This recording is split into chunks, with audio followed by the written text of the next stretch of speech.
Hello everyone! Welcome back to Fire Emblem Awakening. Also, Shadowborg's here.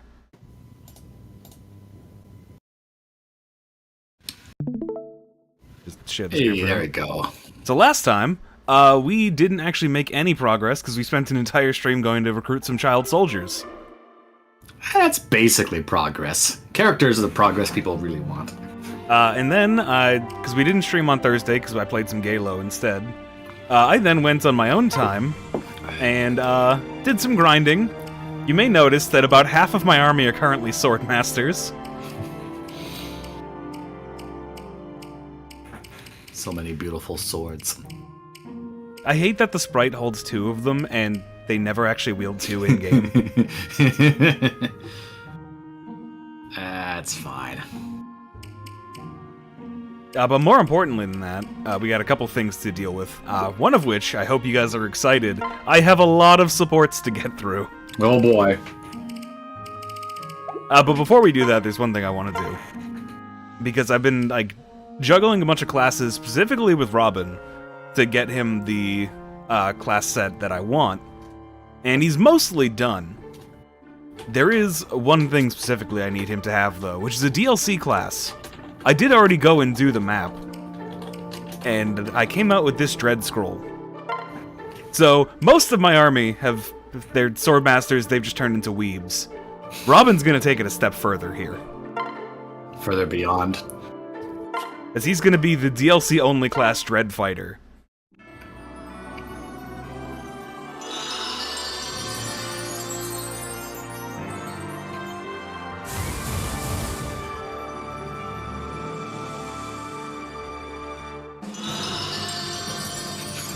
Oh Look my at this god. puny fuck, it's great. Loses a little bit of skill from Hero, but gets magic, can use tomes as well. And gets a lot of resistance. Oh wow. I don't even need Res 10, that's not why I'm doing this. The other skill this class gets at level 15 is great. They get a skill called Aggressor, which means when they initiate attacks, the attack does 10 more damage. Just a flat 10 more damage. That's pretty good. So you're saying this makes you the storm that is approaching. This is actually a class that I usually end up, like... I'll probably spend time with Crom in this class as well, and this is Donald's end class. Because making Donald a Dread Fighter is always really funny to me. He only keeps the pot, right? Yes, yes he does. The pot goes with everything. Other than that, for the most part, I did... Most of the grinding I did, I got the kids up to a point where they're immediately usable. And, I got most of the pairings set for these people to fuck and produce child soldiers. If they haven't already. And we still do need to go get them, but I'm not going to do all of them today. Who's getting the female-only DLC class? We'll see. That map's a little more annoying. And that class just kind of sucks. But we got some supports to hammer through. I love the idea of a DLC class that just kinda sucks. It's super utility-based in a game where that's not the most helpful thing in the world, unless you're on Lunatic Plus. But there was talk from chat, mostly from Blind. He wanted to see Libra and Virion support. So why not?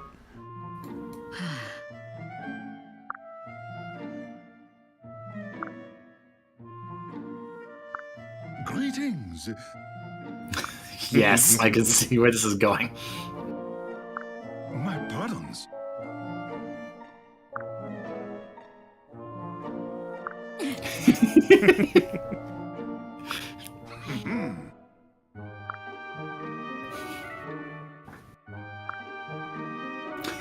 Do tell. So he's aware of who Libra is and like what in Libra's name. I'm a man. That's voiced. My.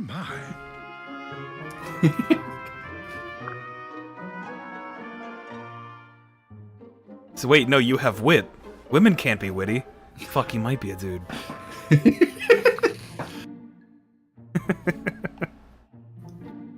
Yes. Virion can tell. No.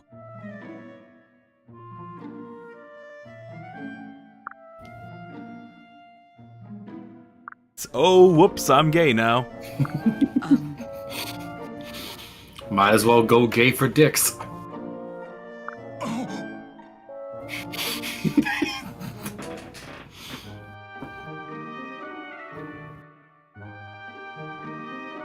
I want to just end right now. Yeah, just like Virian, stop. You don't have to keep this going.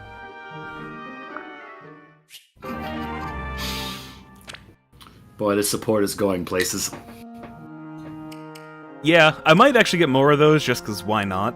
But it also means using Libra and Virian in side maps when I have no reason to use them for my army ever again. Like, their character's unpopular enough that even the DLC maps they made that gives extra conversations to basically everyone, like, Libra doesn't get shit. No one cares about Libra. Also, yeah, I didn't give a shit about Libra either. I did some thinking on how I have things built up, and it probably would be more effective, actually, to, like... Out of the 3, like, men I have available, if I include Libra, to have Gregor marry somebody instead, because then at least he passes down Arms Thrift, which is, like, a top 3 skill in this game. But, I've already put in a lot of work making this support happen, so... Oops. So it's Gale Force, Arms Thrift, what's the other one, in your opinion? Specifically as far as combat goes, Astra. Okay. And I'm not counting Aether or Ignis, because those, while also top-tier skills, are super, super unit-locked. I would, yeah, of all the special, like, attack skills, I think Astra is the one that's visually the most fun, too. And because, like, it's a high skill, like, it's a skill that's on high skill classes, so it triggers just extra attacks that, sure, they're weaker, but each one of them has a really, really good chance to crit. It's not uncommon to get at least 2 crits in a single Astra attack. Yes. Yeah, 20% crit rate normally isn't, you know, that special. I mean, it's really nice, but if you're doing launching 5 attacks at once, yeah. Anyway, for people who don't care, because why the fuck would you care about these characters, their whole support has been Muriel trying to magically invent a speaker system, so Libra could preach to thousands of people at once. Well, that's what it's about? I thought it was they're talking about, like, attendance, though. Well, yeah, because they want, like... Muriel thinks Libra's sermons would be better if he could give them to as big an audience as possible.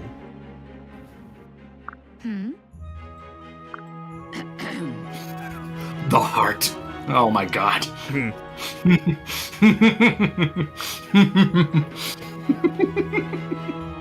And this is actually the case for a lot of Muriel's supports. It's literally just like, hey bitch, you're too autistic to realize why your plans won't work.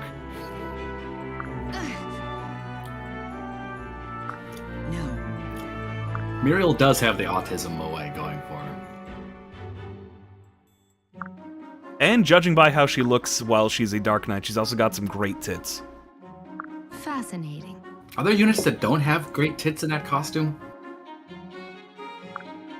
Good question. That's just a good costume in general, though. Yeah. While they do tone down that costume itself in later games, Fates, the one good thing Fates does is it makes that costume when an enemy has it, their face is just the skull. It's got a big skull helmet, it looks great. Hot. What? I can't believe Fire Emblem Fates is the game if you want to fuck a skeleton. No, it's only for generics, so... Yeah, that's fine. You have to look elsewhere if you want to get a trick into the bone zone. That just means you can't get a support. We can do this.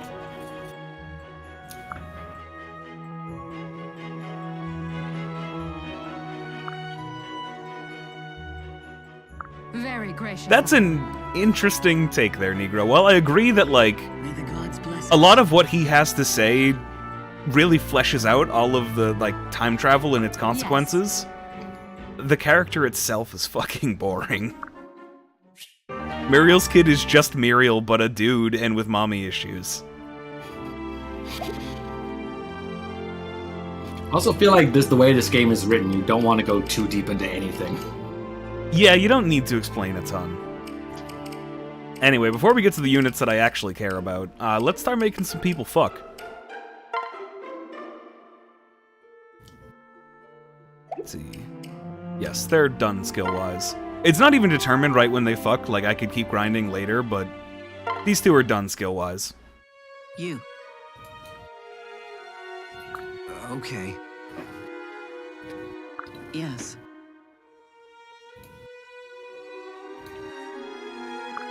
What?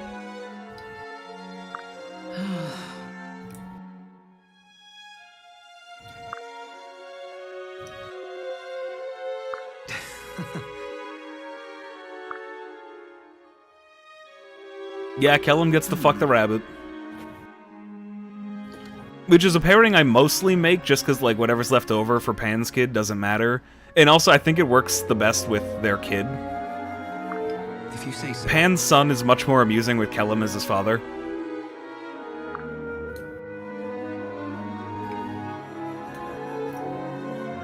Well.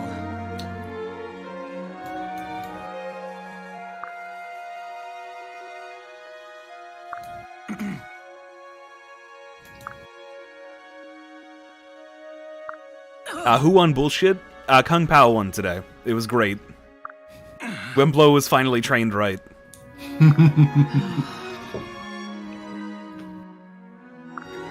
Yeah, so that's why the movie was playing. Sorry.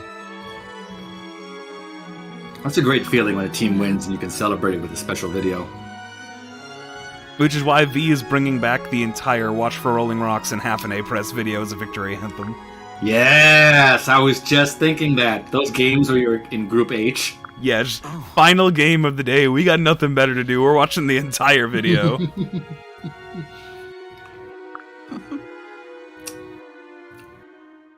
Yeah, I missed most of Thank it you. too, Scoops. Oh, did you see what I did?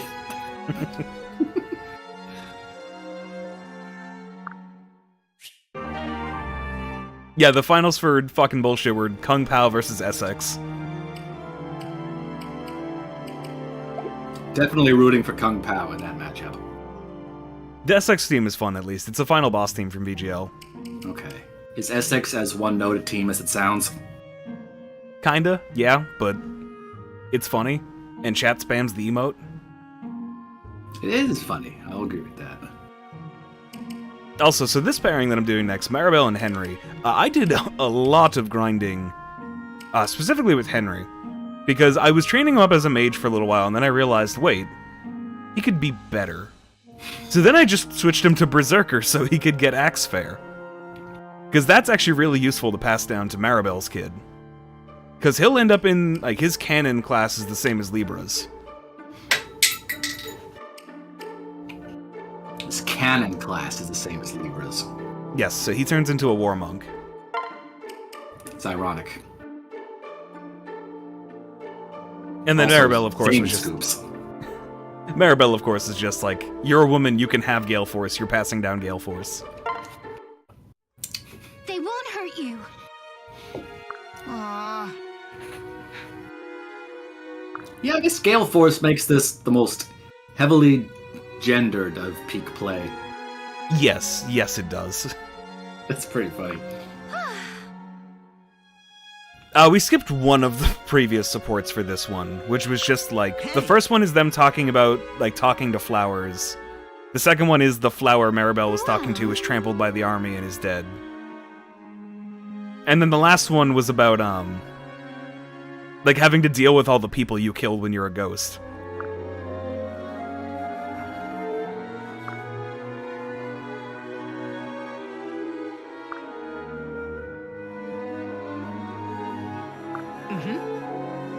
Is Maribel's whole interest in Henry, I can fix him? Yes, entirely. Okay. No. Wow. Yeah, Maribel's son I actually really like as a unit. If I had, like... 2 more deployment slots on every map, I would use him and whoever I pair him up with. And so on some of the bigger maps, I end up using him a decent amount, but, like, he just falls behind the rest of the kids for me. He's in that awkward, like, Believe this. 7th best. He's basically the 13th place of this game, huh? Yeah, Wait, did I say 13th or 17th? you said 13th, but I got what you meant. Of course you would understand. That was So awesome. I could pair him with Lucina as well, because Lucina I usually give somebody who isn't actually all that great, but gives great pair-up bonuses and can fly a lot. Wait, is Maribel the only one who gets this super red face? Yes. Alright, that's pretty good. Special delivery. Oh, see, Lissa already has Gale Force, too. She also has about 40 magic, so she can heal across the entire map.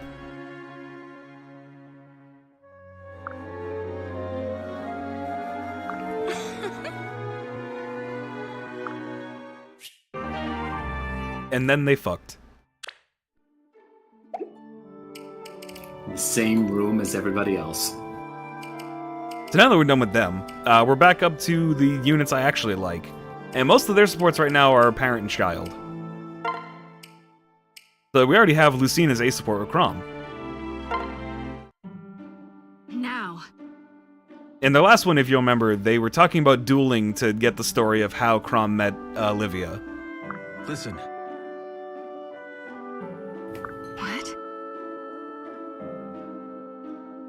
no.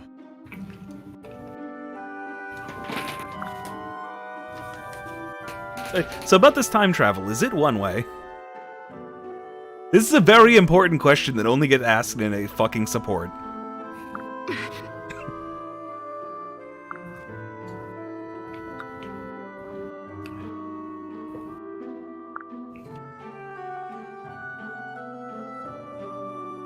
Good. Yeah, we may have actually That's not good. really... We may have not actually changed anything by running away from our time, except, like, fleeing a mostly hopeless world and leaving it completely hopeless. Yes. It really changes the reading, just have the audio play of good. What? Oh, so then she's talking like, okay, once we're done with this war, I'll just go disappear. You have a Lucina, I don't matter.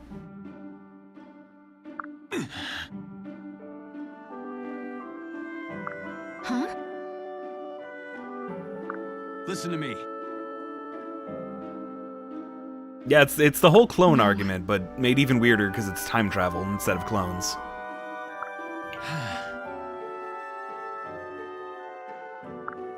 I mean, technically, she is Lucina, too. What? Thank you. Yes, that picture is instead what should actually happen.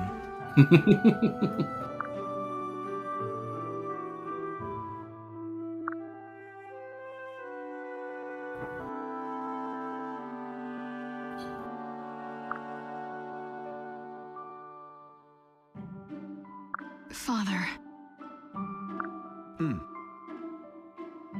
Yeah, I'm more worried the younger Lucina is gonna get fucked up by having an older her around. Yeah, it's not a good place to be. But you know what? We just don't deal with this world anymore, so we'll never have to know. Has there ever been anything official about the baby Lucina? No. It's like we left her behind in Elise, and that's like the last you'll ever hear of her officially. Pretty much. Now Chrom gets the support with his son.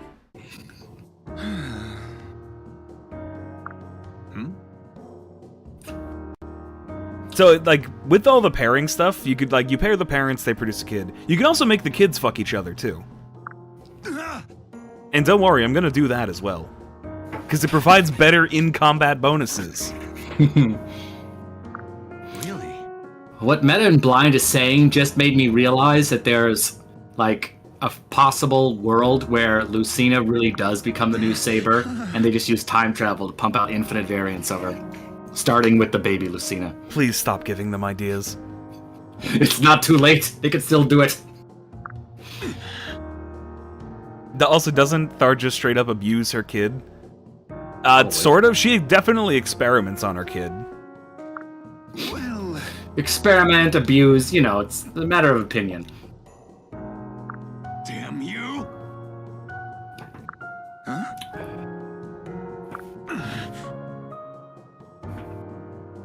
Inigo, can you stop being a fucking fop for once in your life? Talk seriously.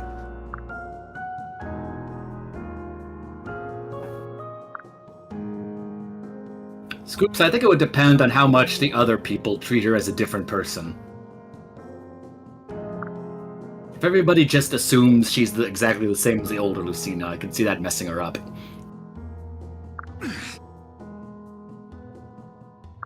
What?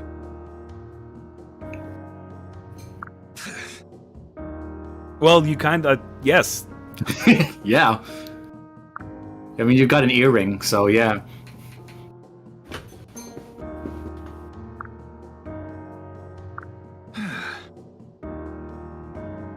Yes, and then you ran away to go This chase is- girls in the past. This is the face you make while you say that. That's not the face of Mr. Dependable. That's more the face of Mr. Dependable.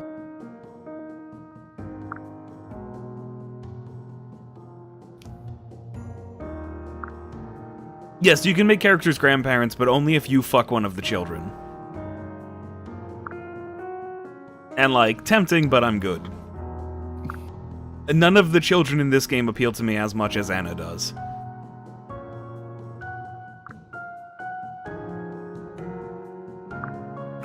Now, if you were talking about Fates, we might be a different story here.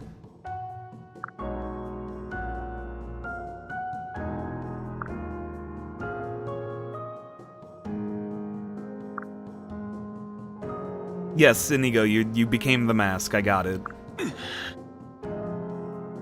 No hard feelings?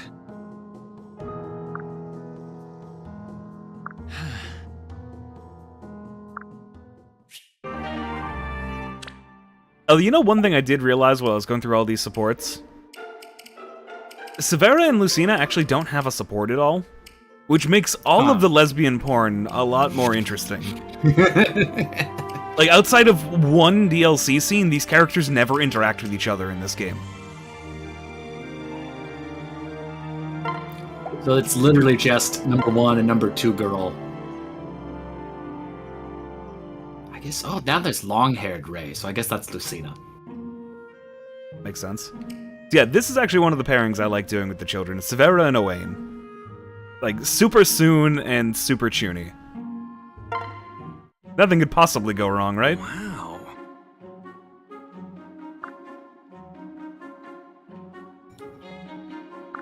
And Owain is spending his time naming the swords in the armory.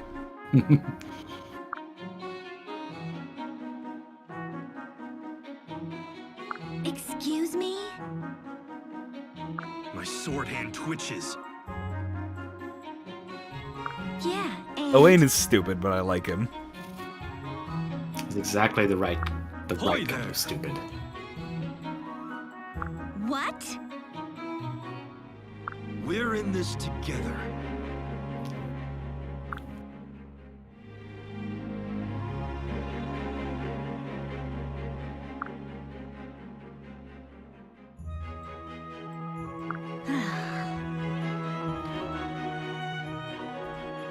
Oh yeah, I did. Yep, I just noticed that as well. The book has an Amogus on it.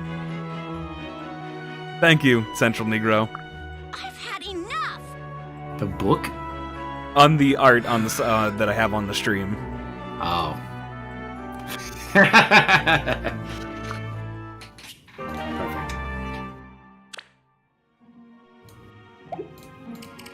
Oh, that information's out there, though. You can't do anything about it. Alright, Lucina just has support with Inigo.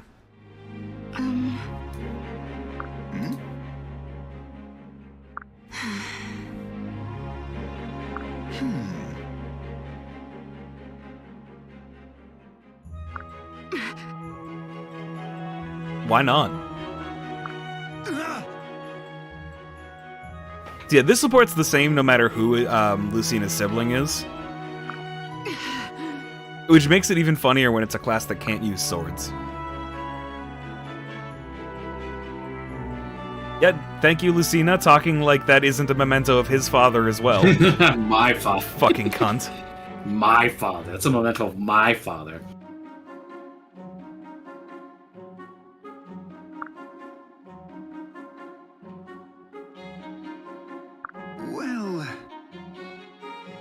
It was a really big apple. I want to see this apple now.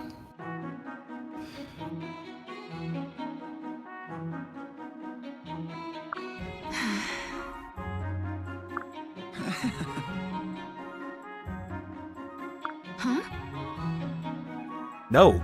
It is literally attached to your side, even right now. I don't even know how he got it just for this support.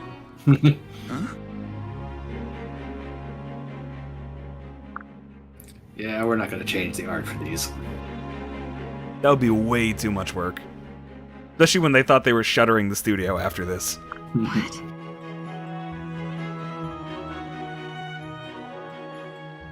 Yes, the falchion does need to choose its owner, basically. My. So just having the blood isn't enough. Yes.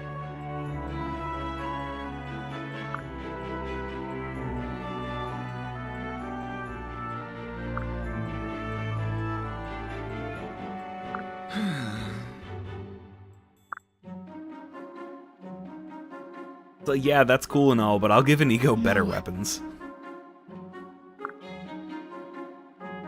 It's like, yeah, sure, Falchion's cool and all, but can attack from 1-2 range? No, that's why I give him Hellswath instead. Quite. Someday. Someday soon, because that's one of the biggest reason why I really like Arms Thrift in this game. Because it's a luck times 2% chance of not using weapon durability. You get your luck high enough, and you're barely using weapon durability, and if you give them Limit Breaker to extend their caps another 10 stats, every character can get over 50 luck. You'll never use weapon durability. You can go balls to the wall with all the stupid shit you normally hold on to. Huh? Yes. Oh no, the music got serious.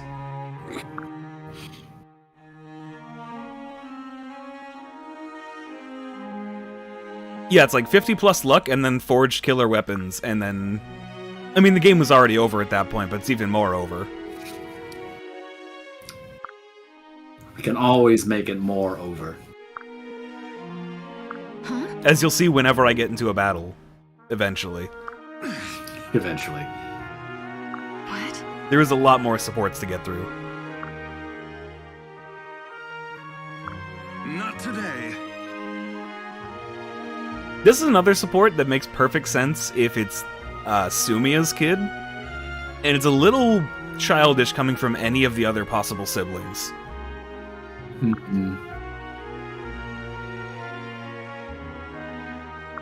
But don't you see? Kasumia's daughter is kinda retarded.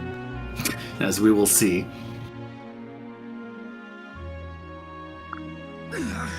Eventually, because I'm not doing that map today. Although that map's actually been ready, like... As far as the parents are concerned, she's been ready to be picked up for fucking ages now. I just No, don't wait. care.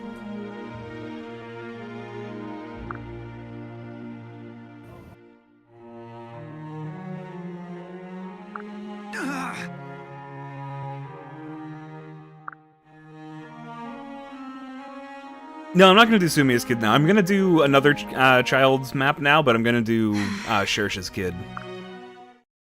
Lucina needs her taxi.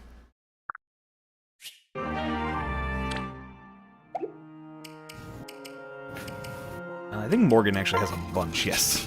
Fucking sprite for Robin. Yeah, no, it's great, isn't it? But the best part is, because that's a class you can give to Crom, too, and it changes his overworld sprite to that as well. Yeah, The Dark Shogun. Morgan has a bunch of supports, because she only has 4 characters she can support with right now. I usually pair her with Inigo, because I think this is a fun pairing. Hey there. The colors work, the characters work as units, and it just being Crom and Robin's kids makes sense to me. Let's dance. Huh? Although, because I do these kinds of pairings, this was one thing, it's a very me thing, like, it's something that only annoyed the fuck out of me, but oh boy did it annoy the fuck out of me. When Fates stuff was getting shown off, and one of the things is that 3 kid characters from Awakening, Inigo, Owain, and Severa, I'll get, like... Because of dimensional bullshit, I'll get brought into that game, and our units in that game. And that makes sense to me. Those are 3 units I used, like, together all the time. But in my playthrough, there was always a 4th, and it was Morgan. She should have been there with them. That is kind of surprising they didn't choose Morgan of all people. Because there's no canon Morgan is the problem. Because if you play a woman, if Robin, Morgan is male. Oh. Well, that's lame. Yes, it's like, we can't establish a canon for this, so we'll just ignore it. Does that even count as canon in that case? Well, I mean, the DLC got around it by just making a male and female Morgan for maps. Oh, She's too autistic to realize he was flirting with her.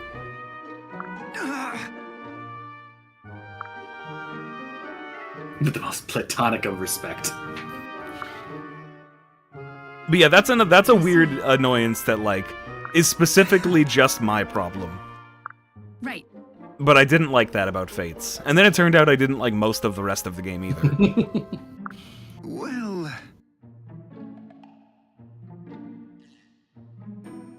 Wow.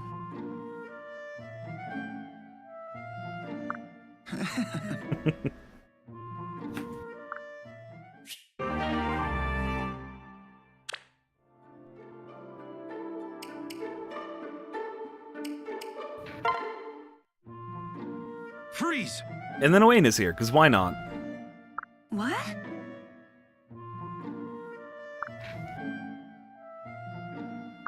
Down, sword hand!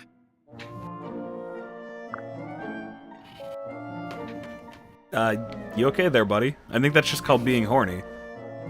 Huh? It's quite possible. We're in this together.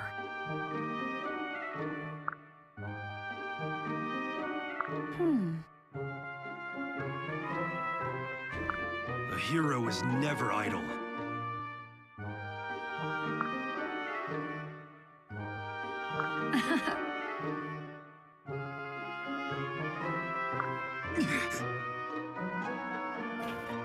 I should have played into it and started laughing Hey. with her. Oh no, she's not taking you seriously, dude. What?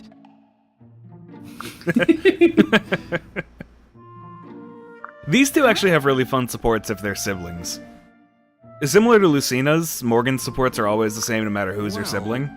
But I like Owain's part of it. Which is actually probably something a decent amount of players saw, because Lissa was a very popular option to marry to Robin. Right.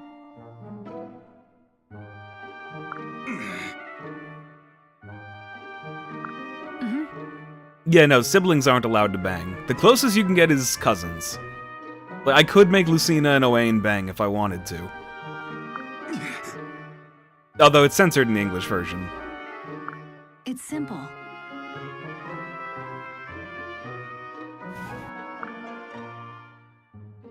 Child's play.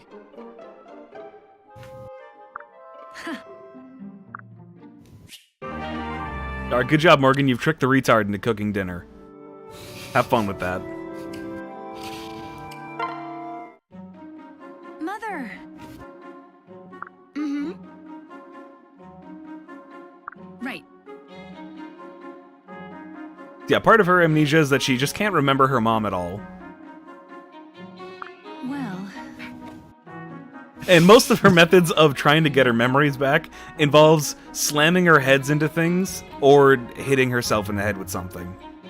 One of the sibling That's- supports is like, yeah, I just spent the last hour slamming myself in the head with the textbook. It didn't help. What a beautiful daughter Robin has.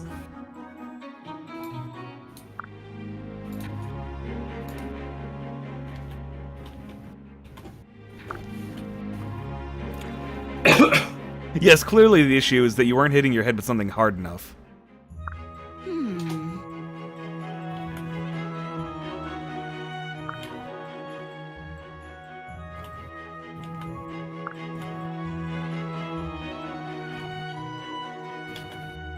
I see. Where did Robin go wrong? It might have something to do with effectively being Dragon Antichrist.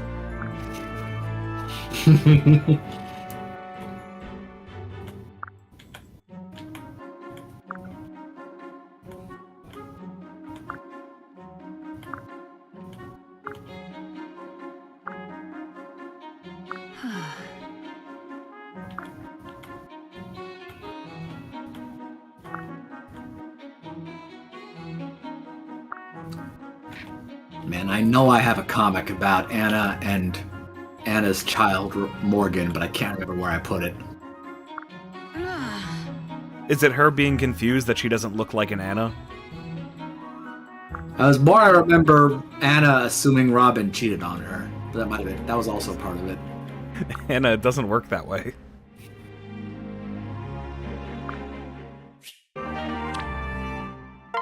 And then one last one for her. Huh? Hey, Yeah, Morgan's trying to trick her father and and just one-up him in any way. Last time she tried to walk us into a pitfall that was apparently incredibly deep. Yeah.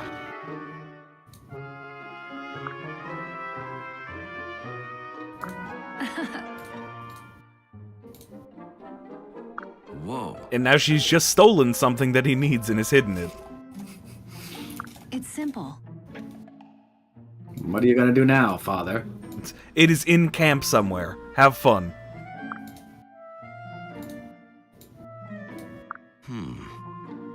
It's instantly like, nah, I know where it is. What? Well, Nani?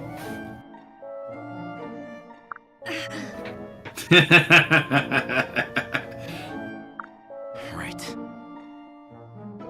No.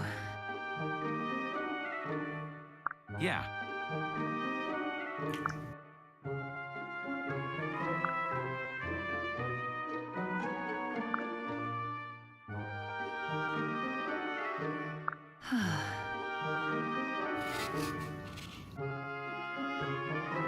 That's why to be truly clever, you need to care less. Sad but true. Hide it in the camp fireplace. He'll never look. Huh?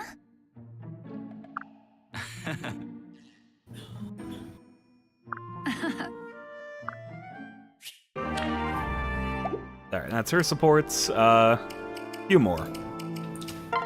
I didn't find the image I was talking about, but I did find this. Shit! I didn't add the pic! Damn it! You have rights. Come on. Alright, there we go. It's not box, so you'll have to say something else. You can't use that stupid emote. Mod posted link. Get him. Oh, it's this picture. I remember this one. It's a classic. This is your last dance.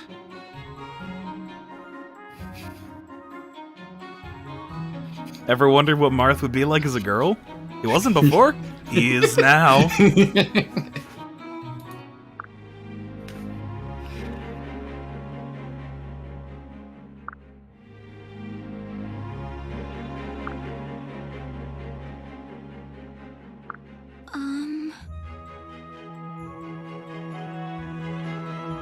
I'll try and do the rest of Robin and Varian's supports, but no promises. Oh, so yeah, this support is just like Olivia keep trying to sneak up on Inigo and catch him dancing in the wilderness at night. No hard feelings. Actually, now that I remember it, this game I think came out in the same year as Crusader Kings 2. It came on the West in 2013. I think that's pretty close. I think I recall back then these two games were regarded as like the golden age of medieval eugenics. I love the internet that we can classify it that fucking, like, specifically. We're in the golden age of fantasy eugenics.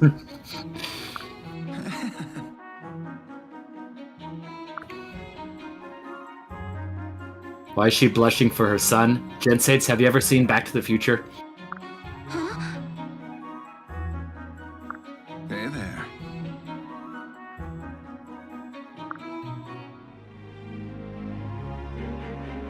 I came to you in tears asking how to be more comfortable around people, and you told me to hit on them relentlessly.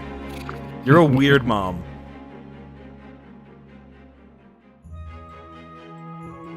Was that all right? Well,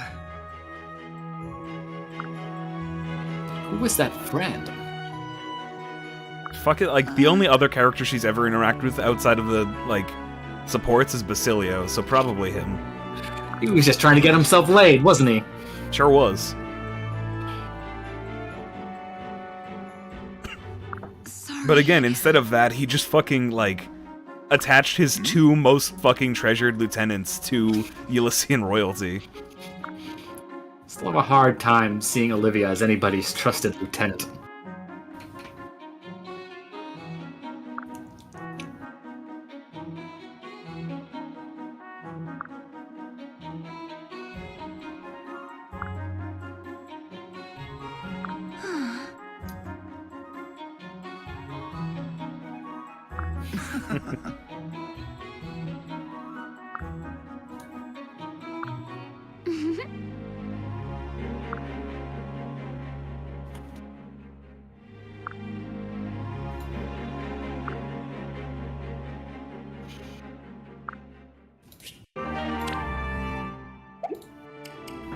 Alright, one more. We've only wasted about 45 minutes on this. Well, I still want to get Owains with his father as well. yeah. Right.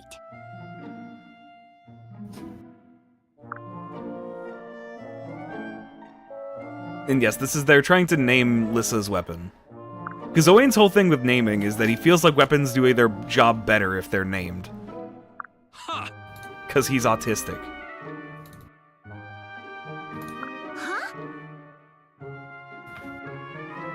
Hmm? What? Let's go!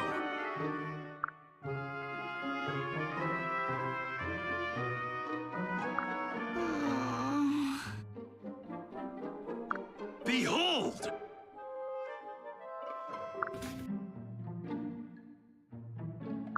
Hey! Hey, thanks! Ugh!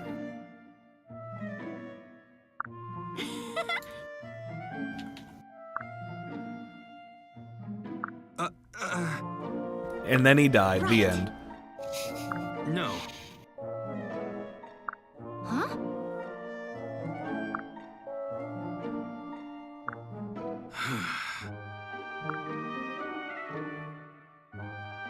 Yes, Owain, you're one to talk.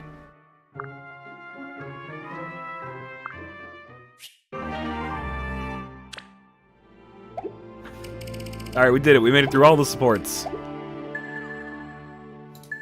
And unlocked a couple missions that I'm not gonna do right now. Because instead, we're gonna go here, to Wyvern Valley. Alright, I'm gonna stop looking for this awakening image, but I did find one more picture I had to post. Let's see if it works. Do I have any Rickon supports? No. There we go. Why the fuck would I have Rickon supports?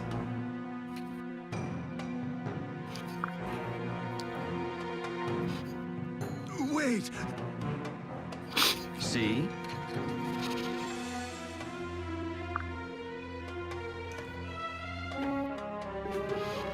He's got a point. Yeah. Wait, do Wyvern Riders wear lizard hats? In some games. What the heck is a lizard hat? It's a hat that's shaped like a lizard. Oh, okay. That was made out of lizard. It could be. Do you think that bothers the Wyvern? Is he like trying to show the Wyvern who's in charge? Wait, why do villagers on other continents also wear pots? Because they don't have helmets. If you needed something to protect your head in a hurry, and you don't own a helmet, a pot is metal and fits on your head. I'm not seeing any flaws here. Listen. I feel like this is a misunderstanding of medieval material culture. Yes, but it's funny looking, so it's fine. That's true. Good.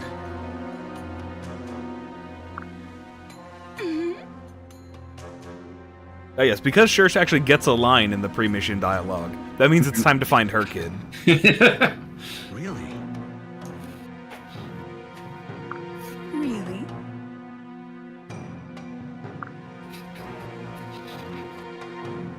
I want to see how long this GIF stays in the chat. It's a pretty good one. I know. He's just lost.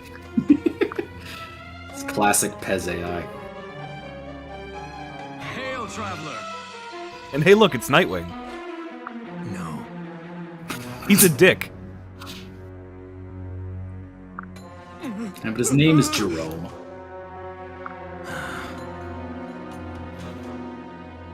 No.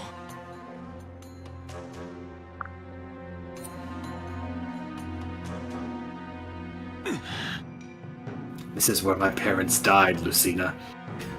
Cowabummer. Well, Jerome is a very good unit. He's like... It's a shame his usability is capped by not ever being able to have Gale Force. What? So where would he be if nobody had Gale Force? Pretty high, actually. What a shame. He's got really good strength and skill. And access to a decent amount of classes. Like, I usually end up building him so he has, like, 3 fucking weapon breaker skills, so he just never gets hit.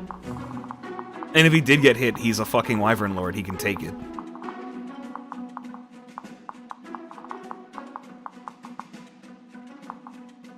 Just seeing if there's anything on this map I need to worry about. I know there's reinforcements through some of these forts.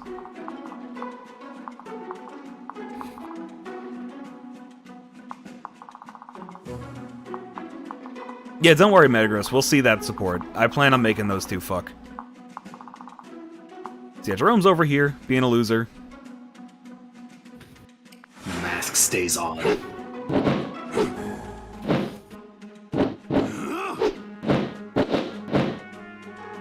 He's a Wyvern Rider. They do Wyvern Rider things.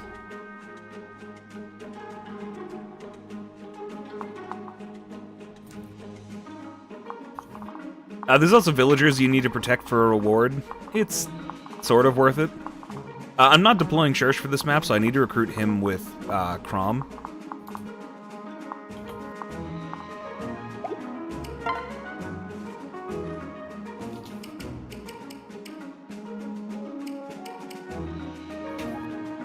I also need to resort my units after this map's over, but not terribly.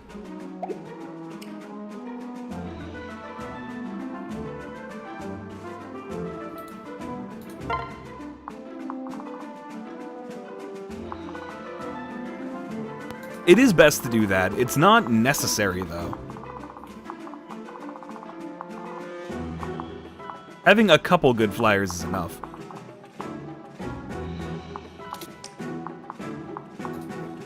And most importantly, just to have a flyer who can go over here, turn 1, and deal with over here.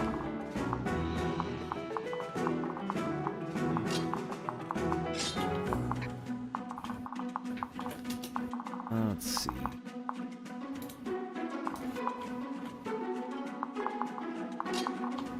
It's like Donald and Naui I need to have go over here to protect this side.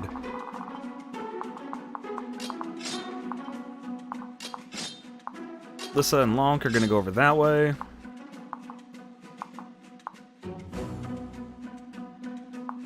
Let's see. Morgan and Zanigo, wherever the fuck you are. You can go with Anna and Robin.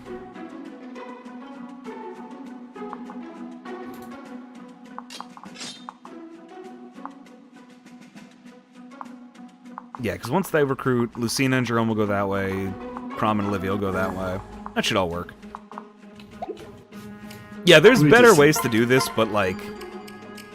Basically, I don't feel like fucking up how my units are organized here to move Shersh and Virion into a deployable spot. So I'm doing suboptimal tactics out of intense menu laziness.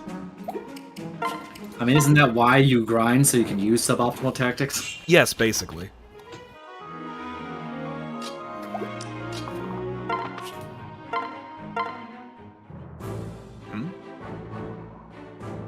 Yes. Hey,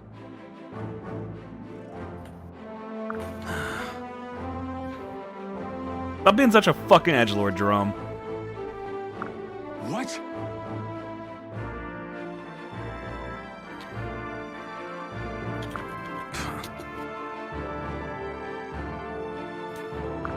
Still. Anyway, he inherited decent stats, but not incredible stats from his parents, Shirsh and Virion. More importantly, he inherited Bowbreaker, so if bows attack him, he gets a bonus 50 to both hit and avoid. So he won't be hit by bows again.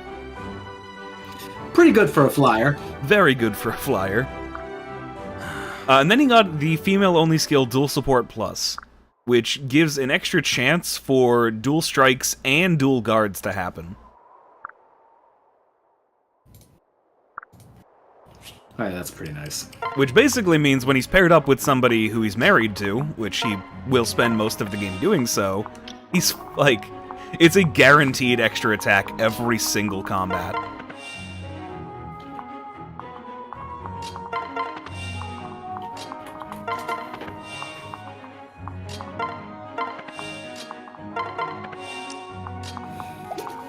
You only have 6, so...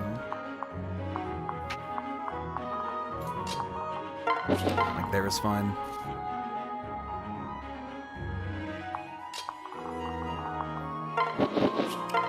I do want to protect these people. I don't actually remember what the rewards is, but I'm pretty sure it's money. And I'm broke, so I could use some money. I mean, when you have sub-objectives, you gotta go for them.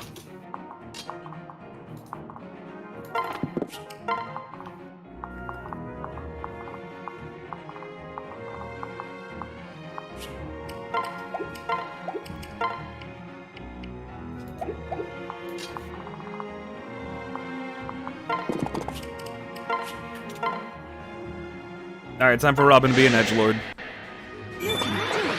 I love the fucking demon aura on it.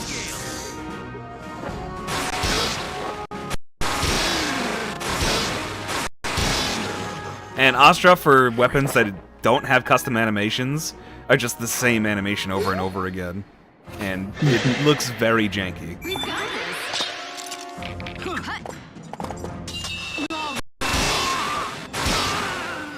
And Levin Sword, the animations are fucked, so he just throws it up in the air constantly. Here it comes. Not gonna happen. Overkill there, Robin.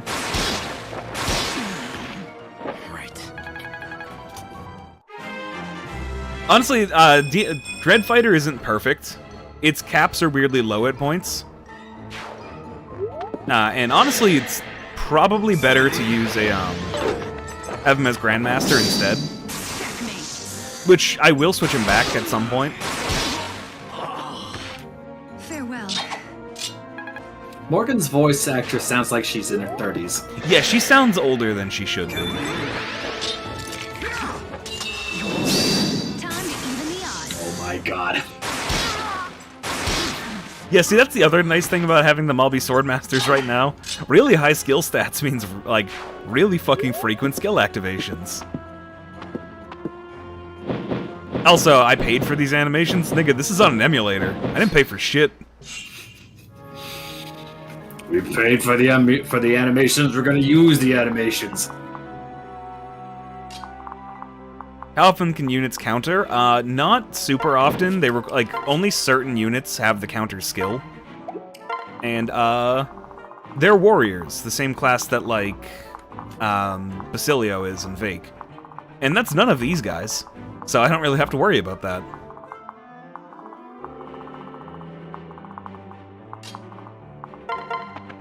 Also, if I remember correctly, no, this is a route map. Okay. Because if this was just a kill the boss map, I would just fucking, like... Zoom. Yeah. I'll be able to do that even better soon, because, coming up in a little bit, Olivia's getting some boots. Oh, man.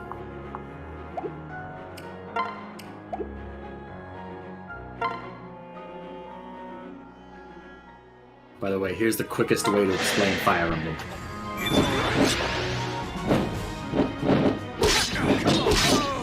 They don't counterattack as many times as they're attacked.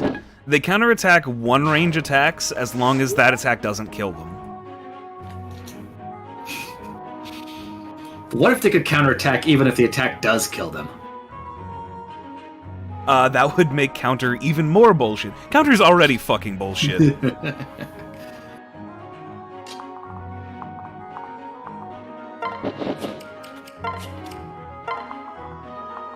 And just switch over to Crom, so they're safe.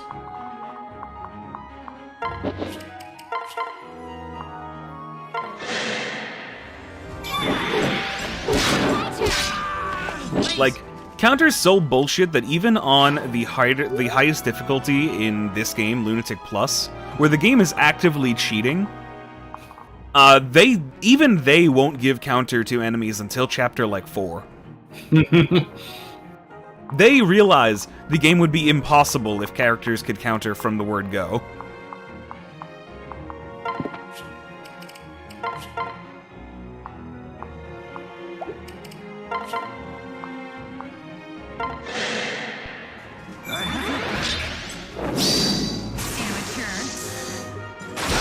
Knives are pretty broken in Fates because of stat caps around the board are much lower than this game. And you can basically, like, they're strong, they're accurate, and they're 1-2 range, so you can always hit, basically.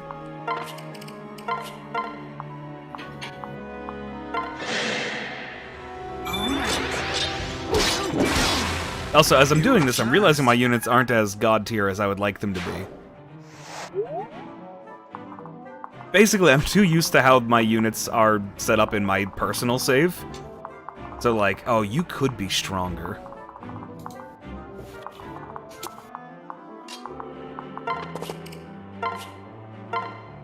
Oh, right, you don't even have any tomes right now.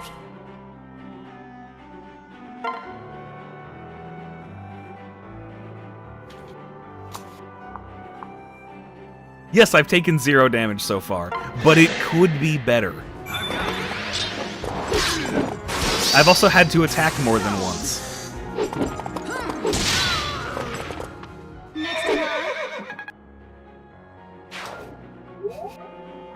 I'm the kind of guy who, when I'm playing Fire Emblem, I like for a stage to be, I teleport my guys into the army, or into the enemy army, hit end turn, and then wait as they kill themselves on me.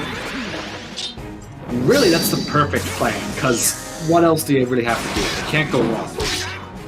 Thank you. There's a couple maps, actually, in, towards the end of 11, and, like, 1, I guess, where that is really, really effective. Which is like, oh, I just have a god unit. I put him in the middle of the enemy fucking fortress and hit end turn until they're all dead. Once you get if you can get to that point, it is objectively the best strategy. Also, I'm realizing I should have given Lissa more weapons.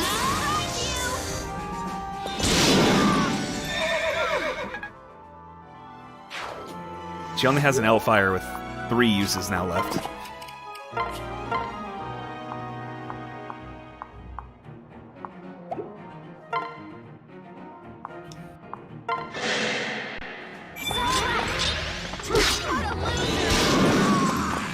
You just go, just what a loser.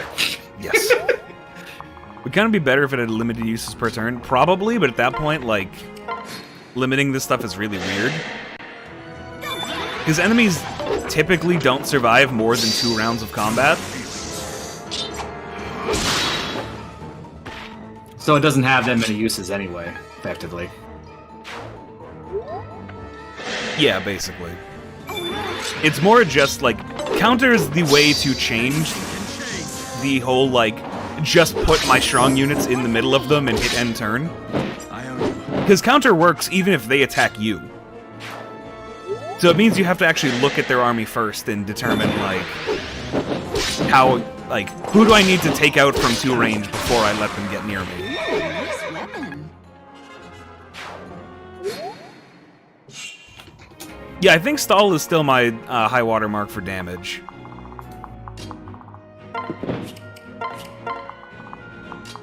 He's also still somehow my highest defense unit.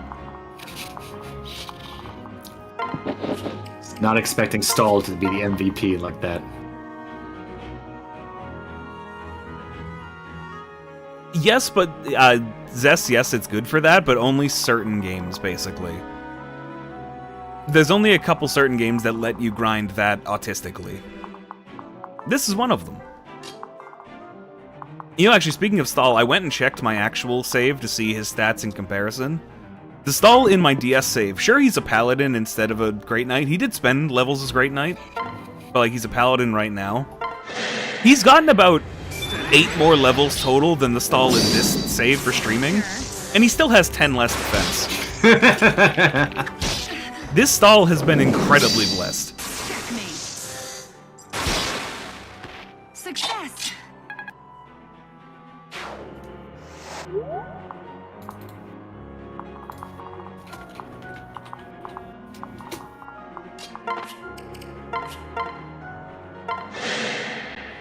I'm right here. It's been lovely.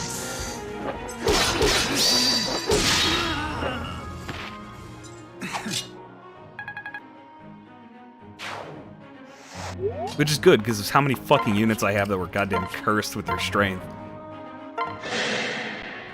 Let's This ends here. Well, hello there. Tip the scale. Also, I would like to point out, Morgan entered this battle with the Levin Sword having 10 uses. She still has 10 uses. Because of her pair-up with Stahl, or with Inigo, she has 49 luck. Which means on every combat, she only has a 2% chance right now to use a weapon durability. Beautiful. Yeah, it's still fairly low for Robin, because his luck is just shit as a unit. I do kind of wish weapon durability wasn't a thing, because then I would not have to spend nearly so much time on item management autism. Well, see, they did that in Fates. They took away weapon durability. And you still use iron weapons mostly anyway. Not because you need to conserve your uses for better weapons, but because they made the downside for all of the better weapons completely garbage. That's a shame. It sounds like it's fixable, though. Oh, it absolutely is. It just requires competent balancing.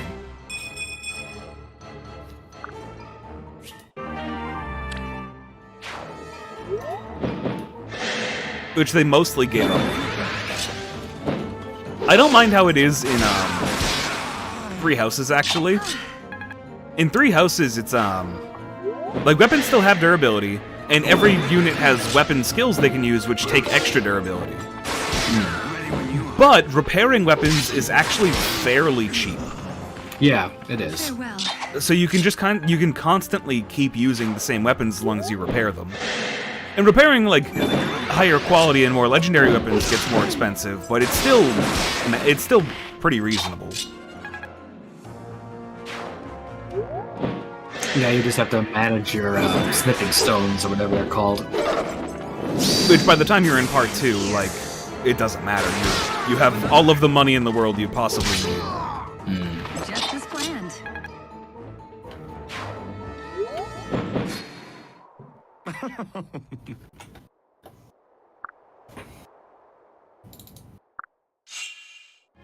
Alright, that's the signal that next turn reinforcements are coming in. And they'll come in through forts, who are only along these top parts. Yes, you can name weapons as well, by forging them. That's a fucking jerk.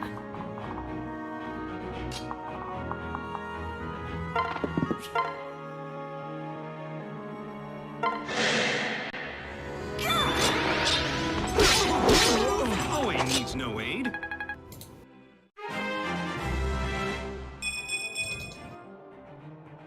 Alright. Also, I have most of my army being Swordmasters right now. For Owain, that is just the class he'll end up as, and Lonk for the same thing. For everyone else, it's literally just so they can get Astra, get to level 10, and switch to something else. Astra's really good. Oh, don't switch.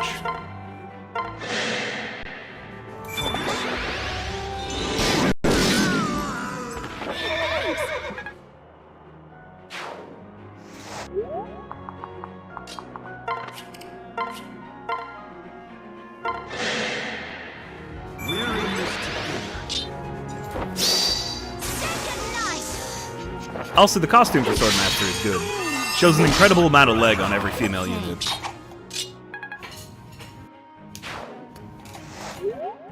Oh, and speaking of showing things for female units, spend another hour. So have another picture. You can have angry Tharja, because she's outside. I'm detecting a pattern here. I had not a lot of time to find these pictures last night, because, good amount of my free time has been spent preparing for fucking bullshit.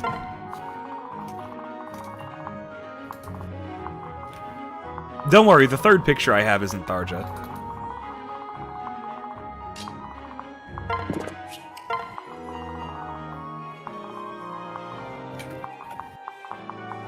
You even... No, you can't even reach.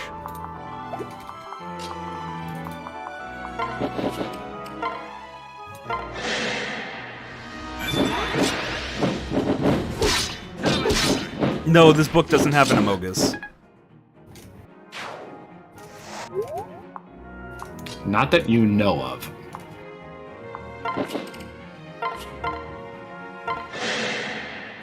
We can stop it. I will not fail. Here goes. Thank you.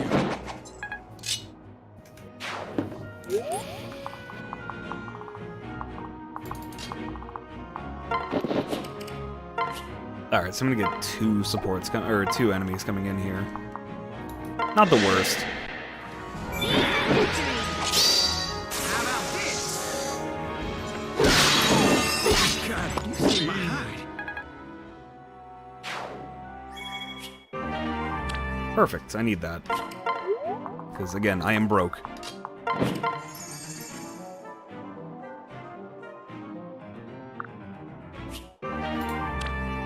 I don't need that, though. That's garbage. You can just stay there.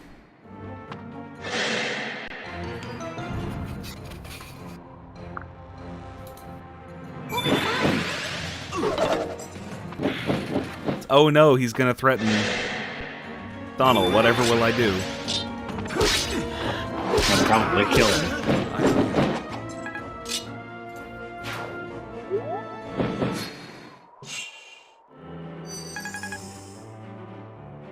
Alright, so the reinforcements actually come a turn later than I expected.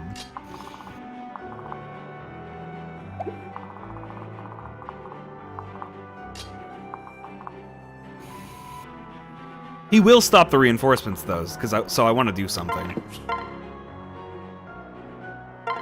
Morgan, come down, kill this guy, and then go back on the fort. Thank you. I'm just gonna block the reinforcements, and then I'm gonna, at least try and let... Jerome won't be able to kill him, but Lucina can.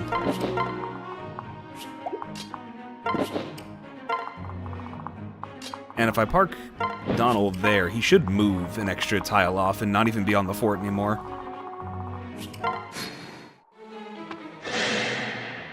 I believe in you. Oh no, he could do 17 damage. What a shame. So yeah, reinforcements were supposed to show up then, but because he was on the last fort, they didn't.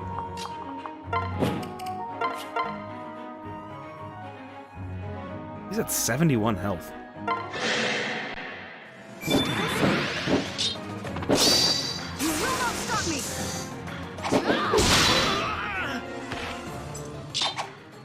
And then I still one-shot him. Okay.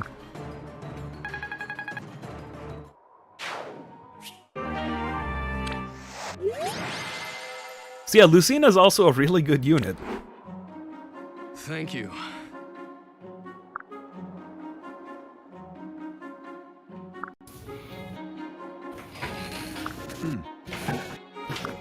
Oh, the hope in humanity. Unlike some masked jerk. We look after feral wyverns. Here's a sword for killing wyverns. I mean, you gotta keep the wyverns in line if you're looking after them. Let's be real here. This is exactly the place that you would go for wyvern slayers. If I may. Fair enough. What? Yeah, Jerome was just gonna fucking leave without actually saying anything. He doesn't actually want to be here in the past. Why? Well,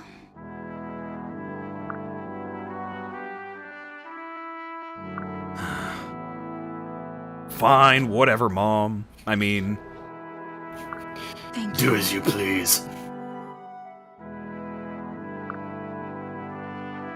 like, Owain's a dumb edgelord. Sure, Jerome is the bad kind of dumb edgelord. God damn, does he want to be Batman so hard? You know, I was thinking his voice actress needs to be doing like the Christian Bale gruff Batman. Yeah, he needs to shred his vocal cords. Oh, what the fuck? You're riding the same dragon as me. That's because they are identical. They're one and the same. Hmm?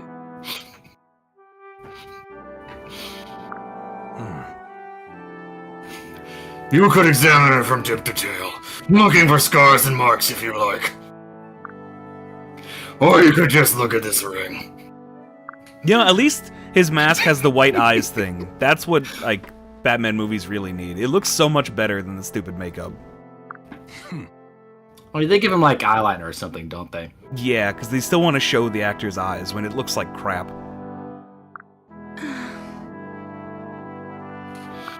Listen.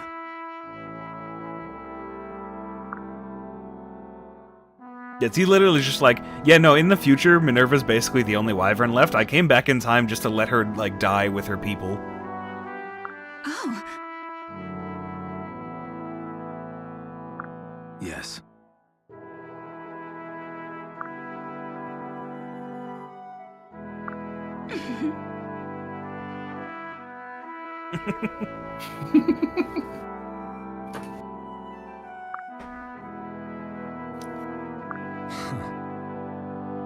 Shut up, Mom. I don't want to deal with you. I didn't come back to be friends.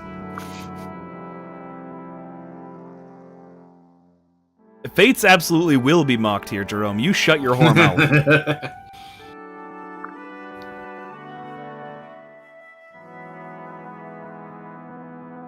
Although that distance makes sense. Like, I Yeah. already mourned you once. I'm not doing that again. Pathetic. thank you. Why is he saying thank you? He just called you pathetic. Ah, you know.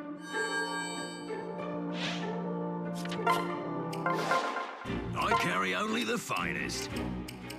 Masterworks all. Can't go wrong.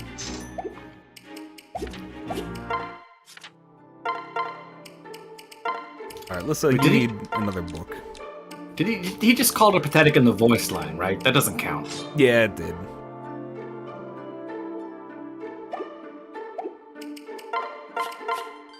When are we fighting Cervantes? Well, funny you should mention that. Give me 1 second. Ah!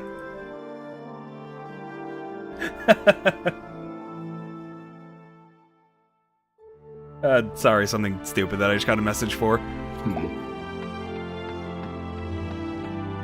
Yes, talking about Dragon's Dogma, people actually fully, properly managed to mod the Berserk armor back in.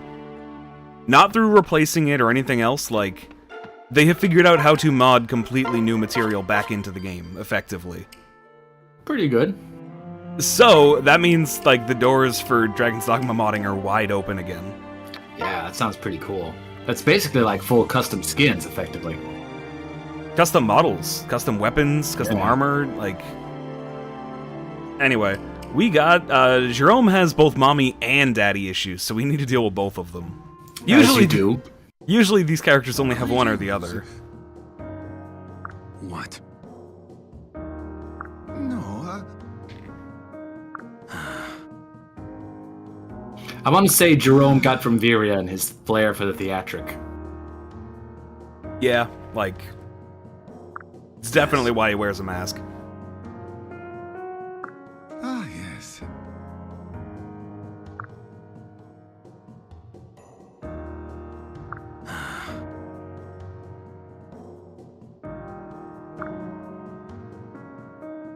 Yeah, no, that's entirely fair. Yeah.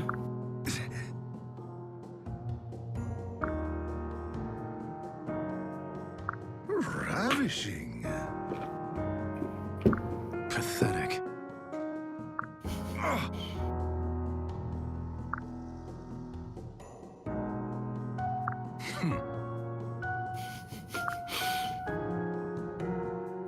Oh, God, no, it's licked. Do tell. Never call her that again. Huh?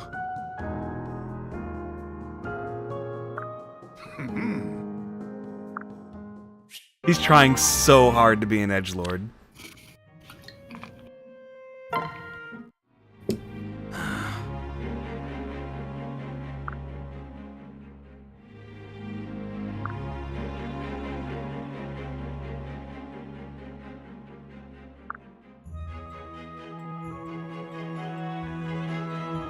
So I guess wyverns are basically like dragons, and they outlive their owners.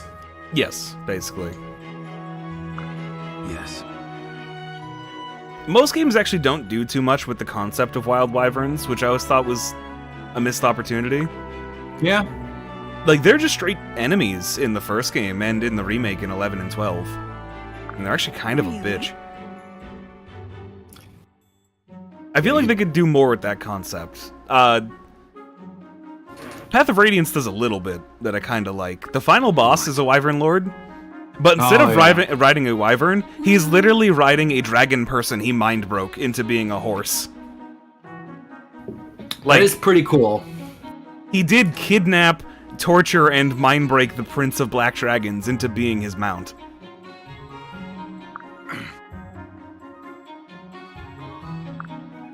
But wouldn't that mean he would randomly transform into a person, his mount? No, he is very thoroughly mind broken. They got like a feral thing or whatever. I forget how it works.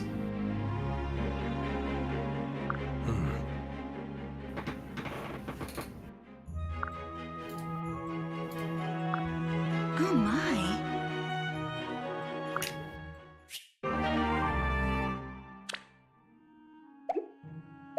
Alright, so that's enough supports for now. We've put the main story off for way, way too long. Let's go see the big tree. We gotta speak to Naga's voice. You know, having thought about it, I think bringing back Tiki like this is really quality fan service. Yes, this is stuff I do appreciate. She gets some really nice supports. It feels like nice closure for her character. It feels like they actually put see. thought into what it would be like for Tiki to grow up, which is something you don't see from a dragon law. Yeah, basically. Also, this is the new hourly art. I switched to it like 15 minutes ago. The one you had before, it was the bunny with the Amogus. See, It's just the same character and the same That one. artist. But it is a good character and a good artist. yeah, like I said, I kind of just last minute got this shit together because I've been busy. Don't worry, the third picture is a different character. I wanted to wait till at least after this chapter, though. That's a hint. Alright, now time to autistically reorganize my soldiers again. Lucina and Jerome, then Inigo and Morgan, Owain and Severa, and Donald and Naui. And yeah, now, the DLC, or the DLC chapters, but the recruitment chapters for the children are much, much harder than where they're placed in the story. Like, this enemy map, like, it's half full of fucking unpromoted units. God, these numbers are so small. Yeah, this, like, I'm gonna prioritize taking out these thieves, because they got stuff. Also, here's the boss, Cervantes. He's a man with a big mustache that did not translate to his model here. It's there a little bit, but it's not the full glory. It's like the same shape, but not the same size. And you can't see it because of his big, stupid fucking shield. The terrain in this map is really cool. Just the way they set it up to have you walk on the tree branches. Yes, I do really like that. It's like irregular terrain, but because it's got a very sensible in-world explanation, it still feels very natural.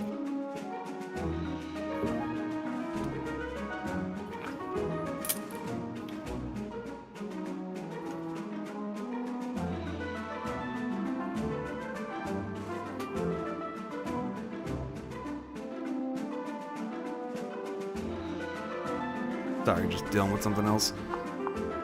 Let's see. I do want to kill those guys fast, so it usually means flyers.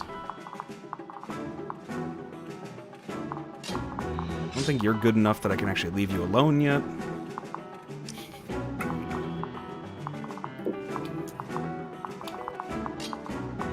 I understand this autistic arrangement because I started playing Fire Emblem 8 the other day, and now I have to autistically arrange each character's inventory before I start a mission. Oh, speaking of, thank you for reminding me. You need more stuff.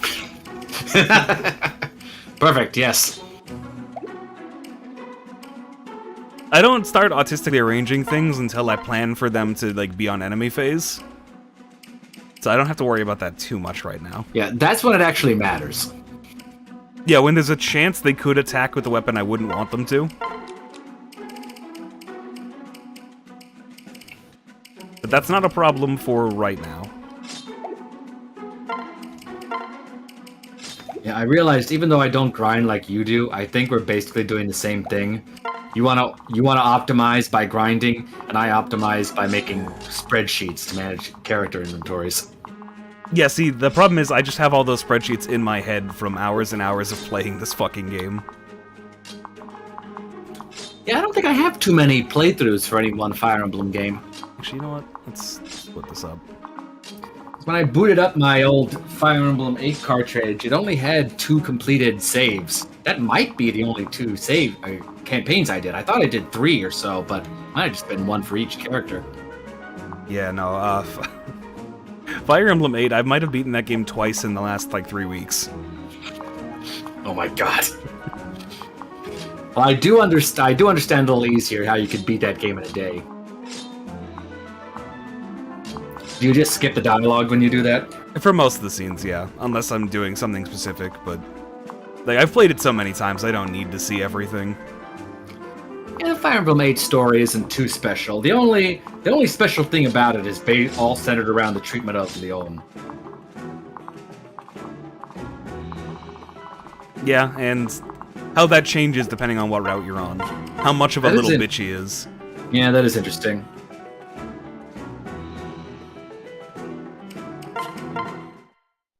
Yeah, I know that's the, like, general rule, but I'm more planning, like, who's getting paired with who and what they're doing on turns 1 and 2. Yeah, I could just do that, but I want to go get the stuff. Sire.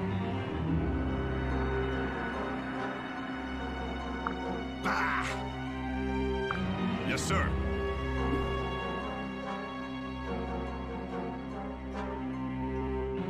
God, it's gonna take forever. We'll say this about Walmart. At least he's got a supporting cast. Sort of. There's a couple that I wish had stayed around a little longer. Like, the chapter boss of the next chapter would be neat to keep around, mostly because she's hot. Oh, here we go. This is Fire Emblem Awakening, so this guy's personality, you know, it has to entirely revolve around his mustache. No, it's not only his mustache, it's also that people mishear him and he mishears people. Okay. I don't think I ever picked up on that. But yes, he does have a very impressive mustache that he's been grooming ever since he started battle, and he's never lost once. Soldiers are supposed to be superstitious like that. Ergo, his mustache makes him invincible. I guess when your life is on the line, you grab at anything that could possibly matter, no matter how absurd it is.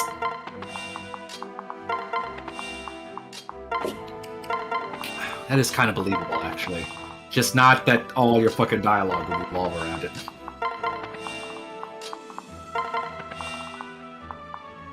I read the other day that the Hitler mustache was supposed to be a sign of being a veteran because it was a mustache designed to be compliant with regulations for wearing gas masks. I believe that. So this basically right here is going to be my core army for the rest of the game. There's a decent amount of chapters we actually only get 12 deployment slots and not 14. And when that happens, Donald and Naui are benched. God, these stats are amazing. I'm still used to 20 being the cap. Yeah, no, Awakening has really high stat caps. Higher than 3 houses? No, 3 houses stat caps are like fucking 9-9. Okay, they just don't have them. Yeah, it's just like nobody, unless you're playing like a fucking nonsense person, like, you will never hit stat caps in Awakening, or in 3 houses. I'm very appreciative that you chose to describe everything as a nonsense person. Like, listen, 3 houses is not a hard game. There is no reason to do that. Even this is complete overkill. See, I think like, as far as like min-maxing, I do think 3 houses, you can get people to be really strong. But I still think, like, if you play it normally, I think it is decently difficult.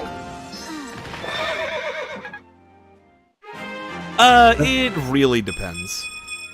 Also, Donald is not the strongest unit. It's like, didn't you say it was like the strongest for the parent generation? He's one of the About- strongest for the parent generation. However, he is outshone by Crom and Robin. Well, yeah. And honestly, any of the children, if you build them properly, are better than Donald. That's what I would expect. And oh boy, have I built them properly. Is this map actually...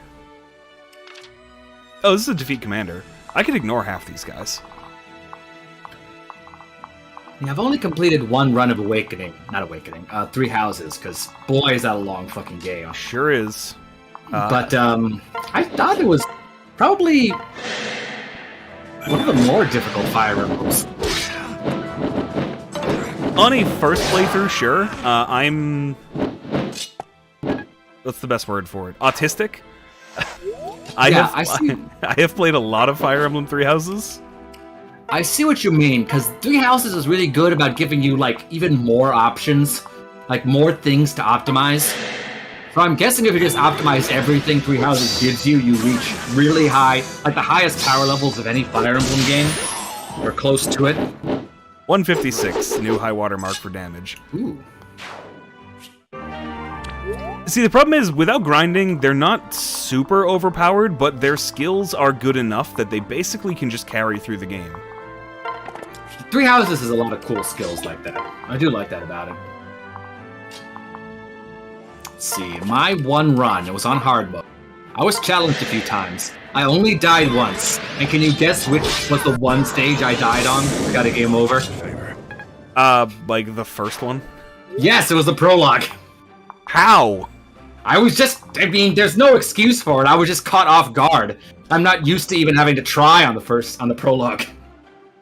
Also, no, Disgaea does not tickle my grinding autism. I don't really like the Disgaea games. I heard about grinding to level 99 in Disgaea, and I was like, fuck that. It just sounded like it takes forever. Yeah, like, honestly, in some games I can get it, but, like, Disgaea, when the idea is like, haha, our level cap is fucking, like, our damage cap is 99 billion, isn't that wacky? Like, I don't care for that. Yeah, I'm guessing you don't want to grind if grinding is, like, expected. Because then it's like, well, I have to do this. It's not extra. Well, it depends on what I can get out of it. Like, I did Dragon Quest 11 here.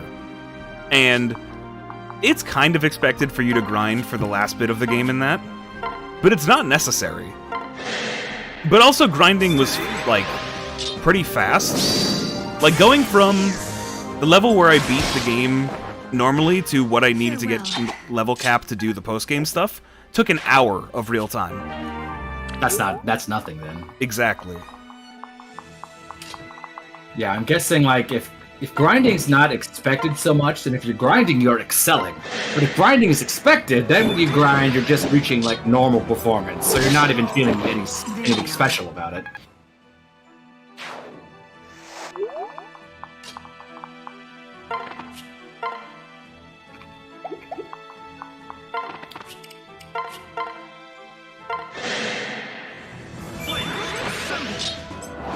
Dragon Quest XI's OST isn't bad. It's some of the more mediocre stuff for Dragon Quest games, but, like, I'm very biased in that case. I fucking love Dragon Quest games, as has been advertised here plenty of times. Oh yeah.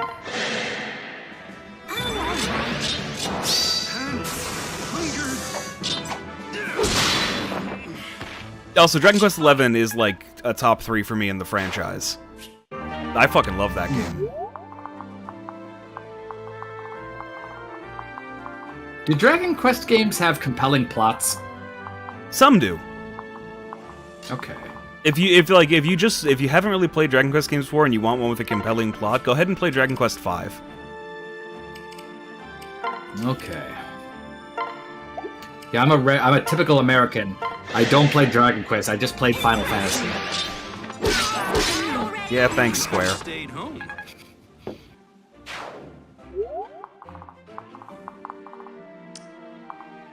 Oh, she's in a fucking safe spot. Great. Yeah, no, 5 is my go-to if you're looking for a story for one. That is actually, like, that is a top 3, like, favorite game of all time for me.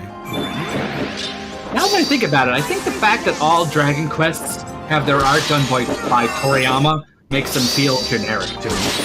Yes, that is actually a problem that a lot of Americans have with it. Because of overexposure to specifically Dragon Ball beforehand. Which is ironic, because I really did like Chrono Trigger. It's just one of those games. I don't know if it's overhyped or not, but I think I'll always cherish it greatly.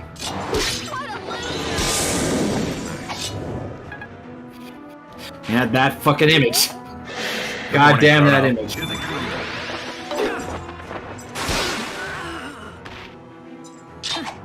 I heard in recent translations they take out the fact that Frog is the only one who speaks Middle English.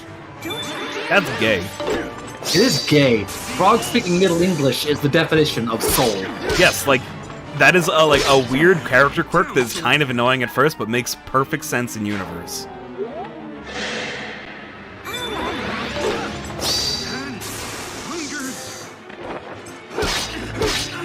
Yeah, no, there's some other Dragon Quest games that are really hit and miss with story. 8 was the first one that tried to be big and cinematic, like a fucking more modern game, which makes it really slow at times, honestly. It is true that Final Fantasy is like the definition of cinematic. Nowadays, it feels like sure. Final Fantasy X was one of the last games that really wowed me graphically.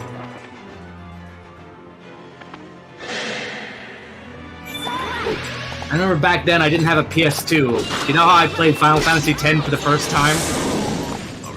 On a Vita? No, I rented a PS2 from Blockbuster. You rented a console from Blockbuster. You used to be able to do that. I remember. I didn't ever actually meet somebody who did.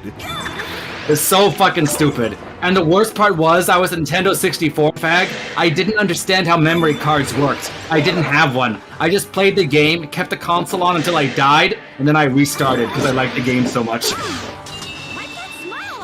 Jesus Christ, Borg. I am grateful in retrospect, though, because I remember exactly the 3 times I died. One was, I think, the boss where you meet Riku. The second time was in the Macalania Forest, and everybody got petrified, and I didn't know that was a game over. And the third time was the first boss fight against Anima.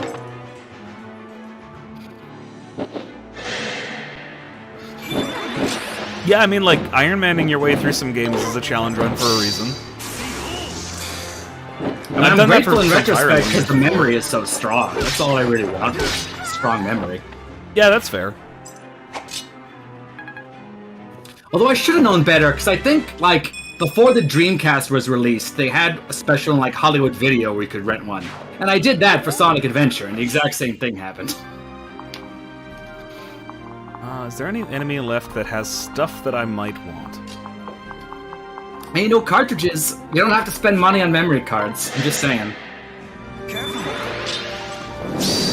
was actually playing Fire Emblem 8 today. Like, you can just turn that game off and it'll automatically save exactly where you are. Yep. It Real feels convenient. really high-tech, which is ironic for a game that old. You have a Master Seal. You have a Short Spear. You have a Steel Bow. I don't really care about that. I'll still take it, I just don't care.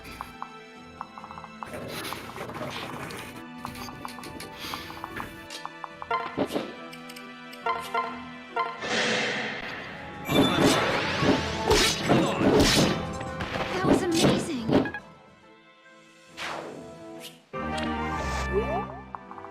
Yeah, Necro, that's how I used to do it as a kid. Probably not even that, just for those games. I probably did that when I was playing Sonic on my Genesis. Oh, let this be over. Like the first video game I ever beat. I only beat it because it was Sonic and Knuckles, and I only beat it because it was a snow day, so I had time to play it in the morning. And it wasn't even a full snow day, it was just school was like going to open 2 hours later. I've definitely done that before, which is like, fuck, I'm at a point in a video game, I want to keep playing, I can't save it, I need to go to school or something. Just like, okay, just pause it, close it, hope nobody notices. What was the first video game you ever beat? First game that I ever beat? Yeah. Probably Pokemon Red. Okay. Which was still one of the first video games I ever played, but it was literally just like Charizard go burr. Okay, so you're probably only like a few years old. Accept your fate.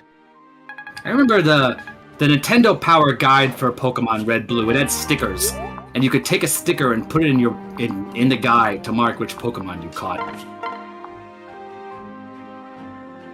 See, that wouldn't have been super helpful for me, because, like, my brothers also had games, and those, like, we always got at least 2 versions of every Pokemon game, and, like, shit like that. Which led to us being able to trade and actually, you know, get all of the Pokemon. That was nice, at least. Oh yeah, Gen 6. Sometimes if you rented a game from Blockbuster, someone who had rented it earlier would have written actual notes in the section of the manual for notes. That's so funny to me that manuals used to have sections just for writing down notes. Yeah, that's always a little interesting. Although I will say the spirit of that lived on a little bit when games went back to, like, on-cartridge save data with used games. That was one thing I also used to do when I worked at GameStop, is I would grab, like, used Pokemon games, for instance, and just comb through them and see what people had left on their traded-in copies, and take anything that was useful. Oh my god, that Pokemon is so good for that! Yeah, it's great. That's amazing. That's how I have an Arceus in what used to be a living dex. This guy was just fucking working at GameStop so he could pilfer the Pokemon! That's not the only Pokemon I stole from that place.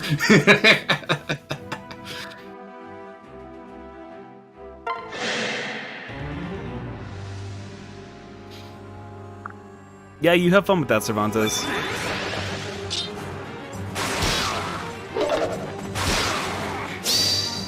One HP, yes, time to crit. Well, Mario Brothers 2 is a good one. I never had the patience for that game.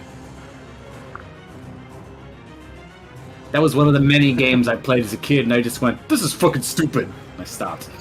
I can't believe he's been tricked by science.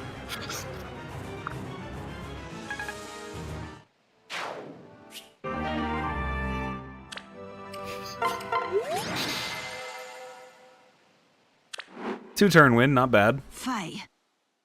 Oh yeah, Sayri is a character who exists, totally. Listen, I feel like Sayori is like the perfect, like the most generic and forgettable character in this game. Yeah. And she's plot relevant for a third of it. That's what makes it so good. Like, she's relevant enough that people remember her, but she's also generic enough that whenever people remember her, they go, oh yeah, her. Where are you? And here's adult Tiki. My lady. Note the boobs.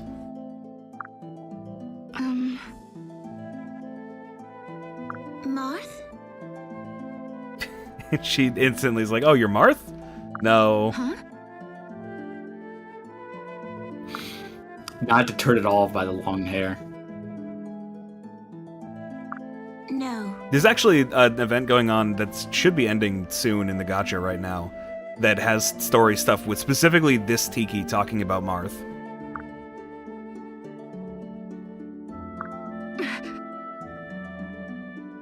I think that aspect of her character, that she's like an immortal dragon who really remembers one human because she met him during her formative years, is actually pretty compelling. Yeah, and like, was actually genuinely in love with him, but he was just still a human. And already married, so get fucked. Yes. Did Tiki and Naui have supports? No. That's surprising. Tiki has a support with Lucina and with, Anna, actually. Anna makes a lot of sense, because those are the legacy characters in this game. Although speaking of, because the event in, the gacha that I was talking about, most of that stuff with her processing about, like, reconciling with living a long life and everything, she's spending most of it talking to Naui's daughter. Oh.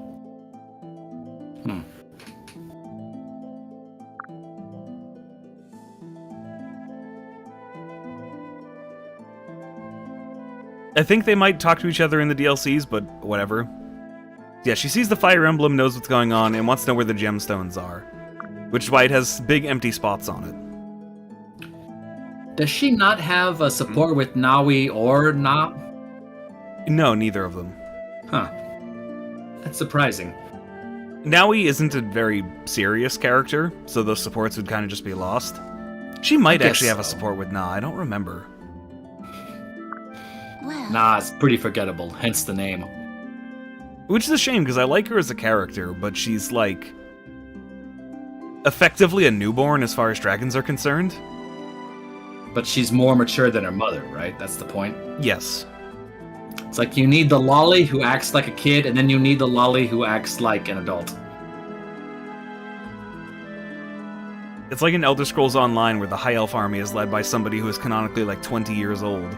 Despite the fact that that would make them a literal newborn in High Elf society. And nobody would fucking respect or listen to them. That is weird, isn't it? That was just bad writing, and they're like, launch ESO has tons of bad writing that they have fixed in the expansion since, but oh boy was it bad at launch. Like, it's ridiculous as people, as humans, for a 20-year-old to be, like, the top. Yes, to do the Fire Emblem Awakening, she added, you need the 5 MacGuffins. Was this in the first game? Not exactly, but you did need to get certain things to then craft other garbage. So it's just a reference to that. Okay. I didn't play the first game. I played a little bit of Fire Emblem 11. Filtered. yes. Yeah, I don't blame you. That game is not very fun. That's really the game that caused Fire Emblem to be on the brink of death, I'm pretty sure. Yes. Bad enough that 12, which does actually solve a decent amount of 11's problems, still was only Japan only.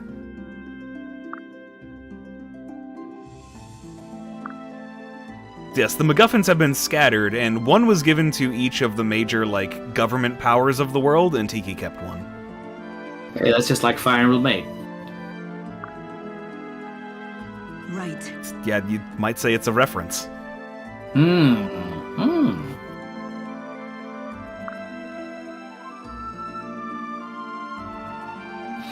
No, Awakening is 13. 12 is a Japan-only remake of Fire Emblem 3. In America, Awakening is Fire Emblem 12, but The numbers- for convenience sake. The numbers do not work that way anymore, shut up. I'm tired of saying, like, how I really like Final Fantasy 3 and having to explain myself to people who never fucking mentally progressed past 1998. By people, do you mean Craig? I mean Craig, yes.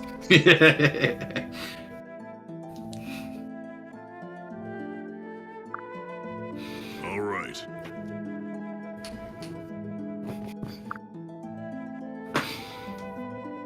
Yeah, even in America, people don't really remember that convention.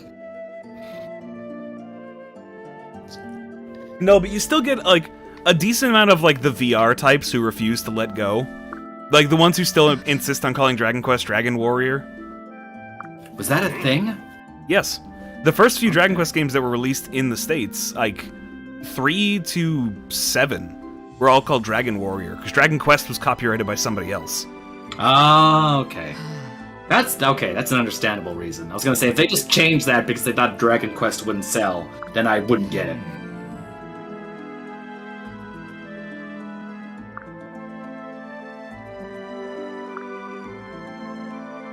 So yeah, Regna Ferox had a MacGuffin, but they lost it. You fucking idiots.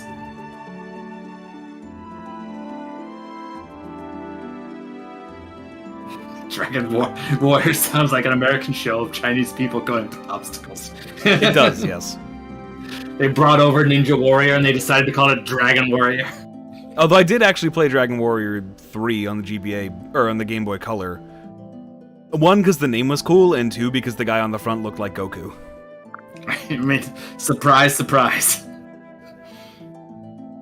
When I was really young, I thought all anime was by the same artist. And I remember thinking about that, like, I was in a GameStop in, like in 1996, and thinking, boy, this artist gets a lot of work. Yes.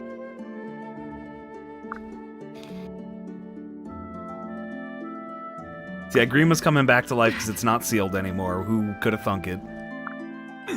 Except we already know this. Come on. Look, we have to be reminded of the main plot occasionally during this filler arc. Oh, actually, fun fact, because Scoops is saying Dragon Warriors win. That's actually the reason why the Dragon Quest Musou spin-offs are called Dragon Quest Heroes. Because they already used Dragon Warriors, and they didn't want to call it Dragon Quest Warriors to confuse things. Ripples through time. Ripples through time.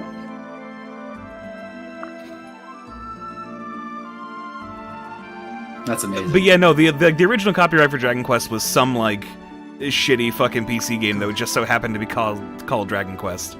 It's always like this. Yeah. But it was some D&D inspired game, which so is Dragon Quest, so it's fair. It's like, somebody made a game with this same name for the Commodore 64 in 1985. Sorry. There we go. We've slotted in. We now have 2 of the 5 MacGuffins. I do remember this cutscene for slotting in the MacGuffin, and it's pretty cool. Huh? Double Dragon Warriors. That's a game that should exist. Yeah, and she recognized that Robin has weird magic dragon blood, but he has Satan dragon blood.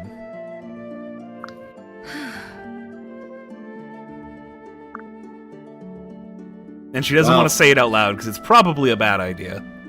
I mean, getting everything out into the open, people can figure it out. Yeah, that would really help, but that would require these people to not be stupid. Imagine if people figured things out before it was the height of drama. How would we write this game? And yeah, she still just woke up, so she's not joining us just yet.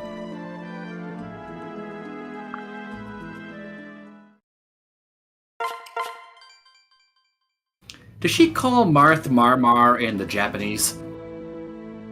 Something similar, basically. Okay. That could have been a good example of localization. It's effectively what she does call him, yes. Okay. Yes, we did this to try and inspire the people to turn against Walmart. And there sort of are, but they're also just all kind of cunts, so we never actually get introduced to them in any sort of cutscenes. Yeah, you never meet any other allies besides Sayri, do you? Nope. Because Even though she says there are other lords, but you just never meet them. Because this is a filler arc. I. This story doesn't matter. It matters for the character growth of Robin and Crom and nothing else.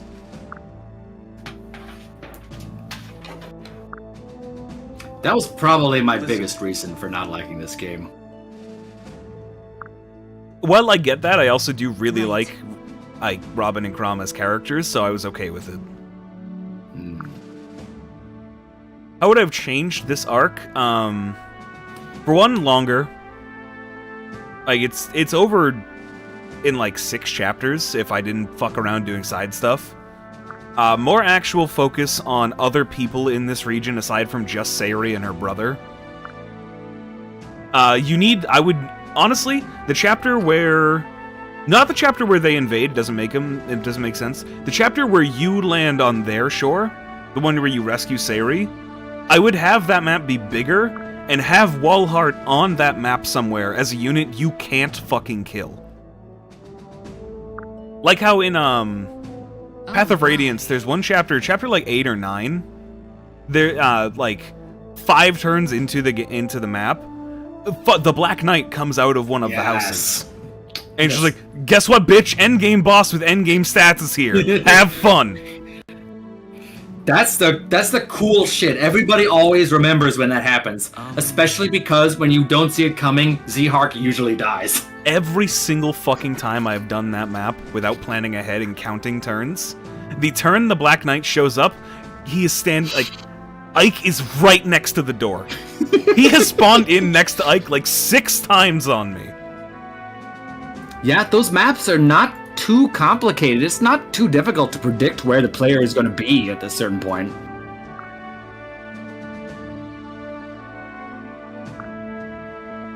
Thus, yes, we're planning to just use, like, basic fucking military tactics to make a too big army collapse under itself. Right. I really wish someone had that picture from that level, but instead of Z-Hark, it's a guy cosplaying as Z-Hark badly. I should have that picture named. It's so good. And right now our plan, like our day-to-day plan is like, take a fort in the middle of it and effectively cut their army into thirds. So we only fight a third of their army at once, and stop them from working as a massive group. Divided into 3? Which really only works as if we have enough forces to then not be instantly swarmed on both sides ourselves. This is a terrible tactical plan. But it works because we're the protagonists.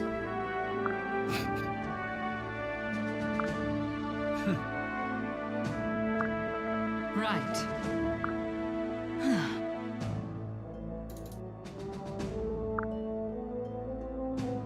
I don't know, at this point in the game, just like send Crom out there by himself. His sword can't break. He could do it. Yeah, basically.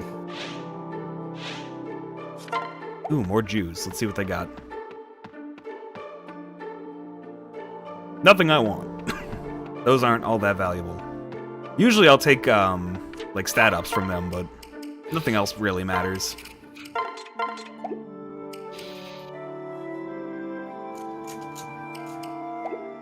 Actually, you know what? I'm at the point where I can do this.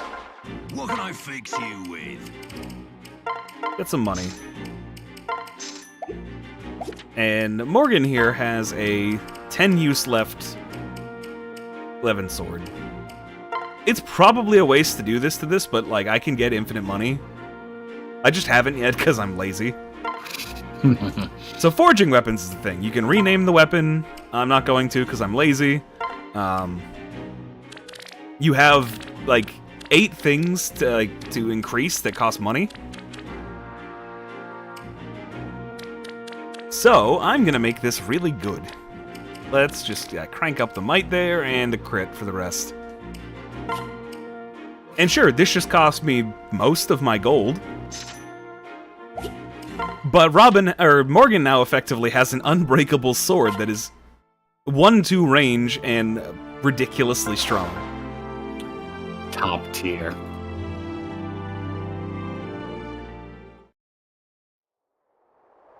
Forging is broken once you get to a certain point. Once you get to a point where weapon durability no longer matters, forging is ridiculous.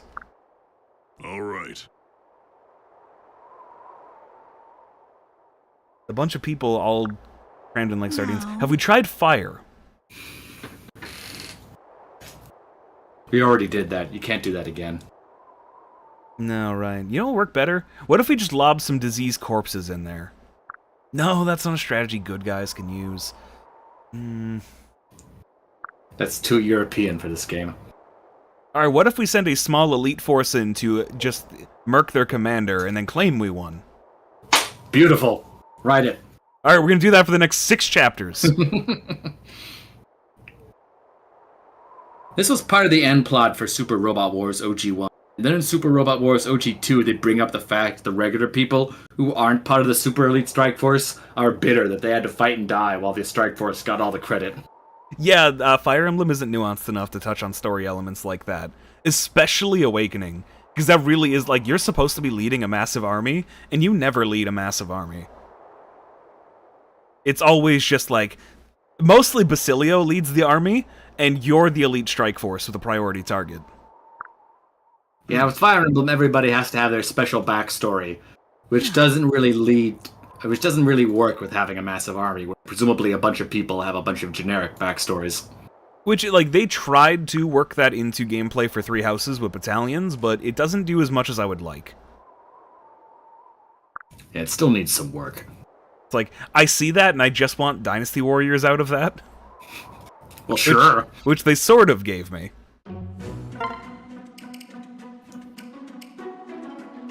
Anyway, so we have this map. It's a fort. Reinforcements will show up from here. There's doors we need to open. There's chests. And then there's the boss, Pharos. She's like the only named Valkyrie in the game. Huh. She's alright.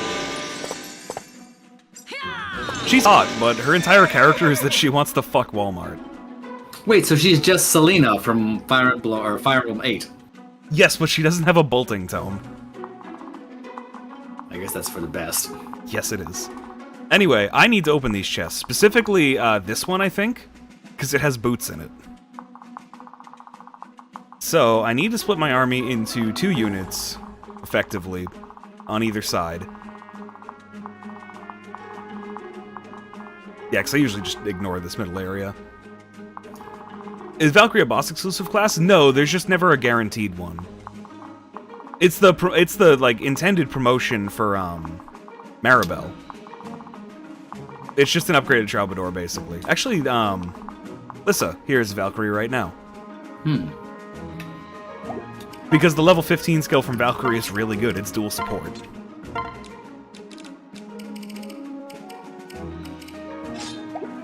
It's just, it does the same, like, lower caps but higher move that you have to, like, accept as a trade-off. What am I doing?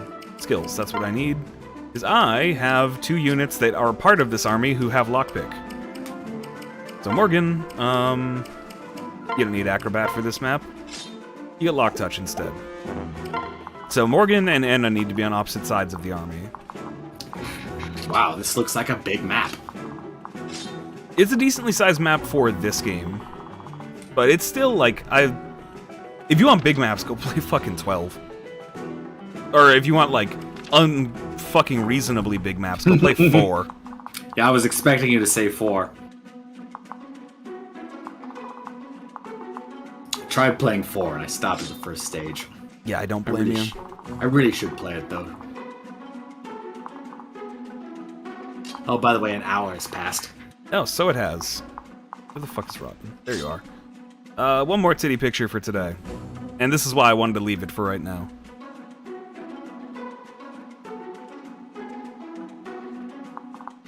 And then I need to go find more for fucking next week. Let's see.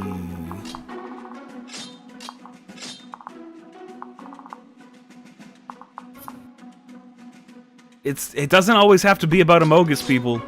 Come on. I think you know that's not true. You know, actually, that can work as a unit. A little weak, but Crom can go with them. It's fine. You say that, Liao. The game clearly disagrees with you.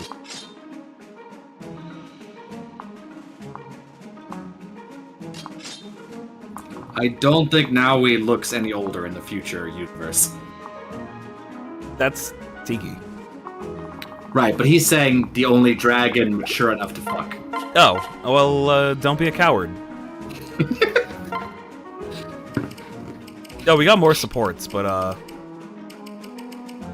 you know, we'll do one.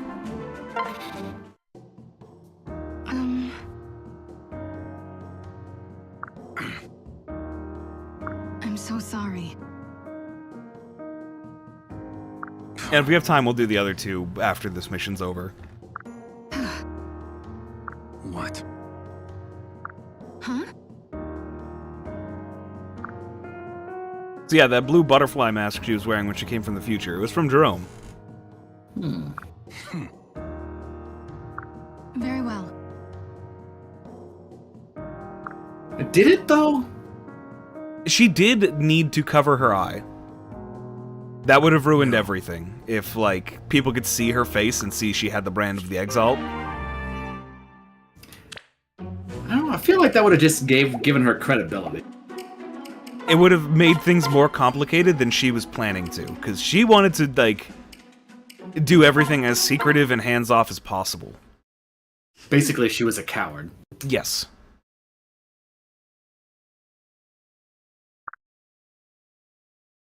Yes, I'm expecting you to be an useless and ineffective commander.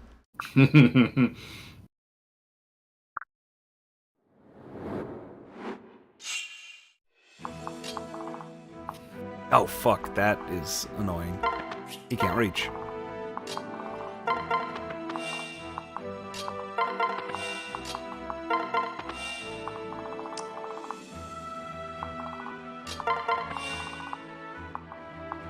It's not the end of the world, just minor annoyance.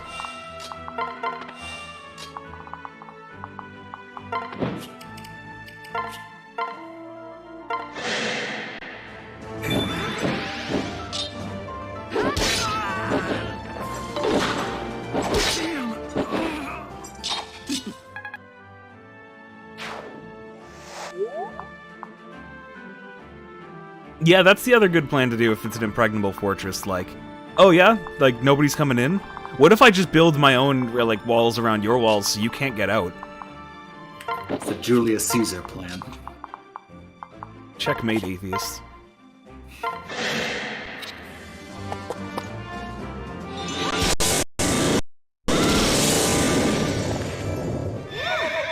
Rare sight of somebody fighting without a support.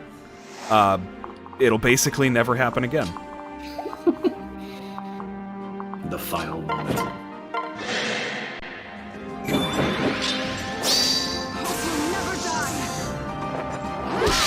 Although, to be fair, it's barely happened to begin with, like... You could totally play this game without pairing up at all and still be pretty reasonable, but pair up is so fucking broken. Yeah.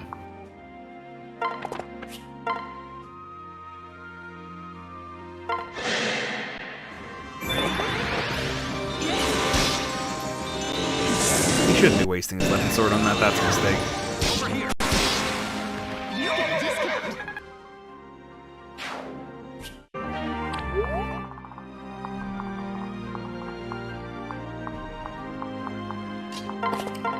Chicken right there. I need to rush forward and kill that thief.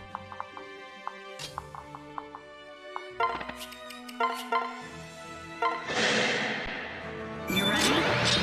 This is your last chance. Because thieves on the map will go forward and try and open chests on you, and, like, just run off with the stuff in them. Thieves are in this game to be cunts like that. Oh, it's real bad in fucking 12. In 12, there's plot-important items that if you don't actually get from certain chests or thieves, you can't beat the game. Amazing. That's what I would expect from a remake of an NES game. No, that was the Super NES game, wasn't it? Yeah. But still. Dicks, the lot of them. Fuck everyone involved in making that game.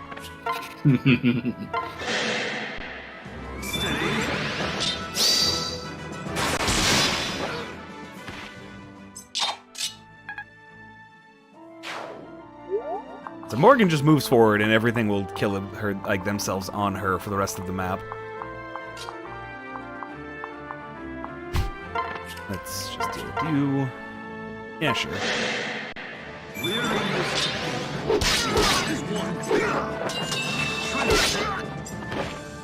That's what you get. Don't worry, Morgan will be able to do more damage later. My eventual idea for where she's gonna stay is she's gonna get to, like, once she gets Astra, and I think that's it for her, I'm just gonna switch her to an assassin. And she's just gonna stay that for the rest of the game. Mostly because the female assassin costume is hot, and also because she's really good at it. And she'll be able to use bows. She'll be the only bow wielder in my army.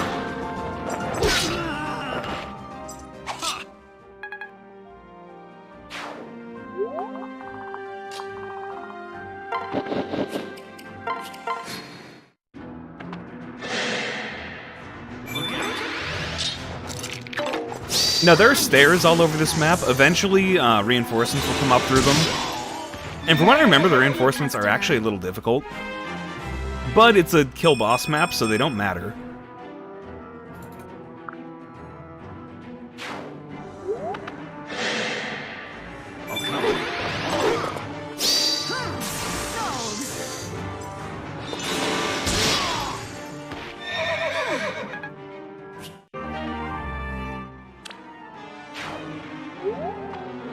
Has anyone in Fire Emblem actually heard of sieges? Not effectively.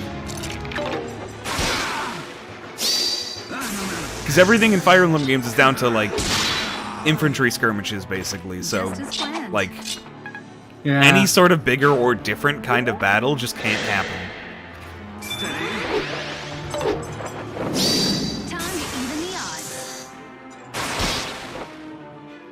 Success. Even then, unless the game has like a lot of Kanto, you can't really do hit and run either.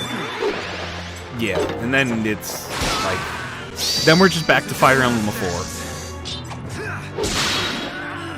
And I don't want to go back.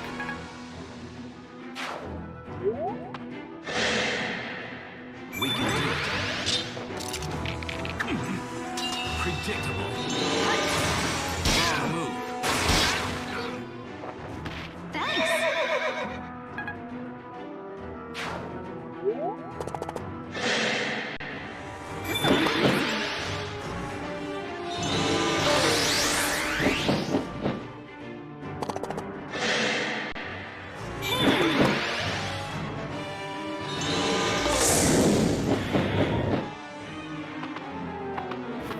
They could make a Fire Emblem stage where you had siege equipment and you had to stop the enemy from raiding it and destroying it.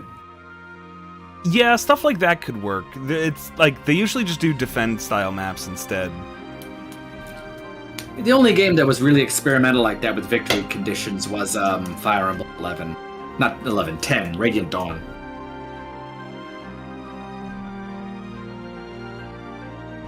It's like that scene where you had to raid the camp and set fire to certain targets. Or the line defense. I miss line defense. Line defense is fine if they show you the line. And that's actually a problem that some of the like 11 and 12 have particularly. There's a lot of, like, actually even fucking 9 does this a ton, Path of Radiance, where it's like, there's a lot of, if you cross this line, shit will happen, and the game just doesn't tell you. Oh, yeah. It doesn't tell you where that line is. You need to be using a guide for it. It's like on Maniac mode, you can get Marcia killed if you cross the line, it spawns her. And shit like that sucks. Like, there's one map actually in the prologue of 12, where, like, if you go more than, as I'm opening the wrong windows here, if you go more than, like, 3 steps down from where you start, every enemy on the map will surge your position.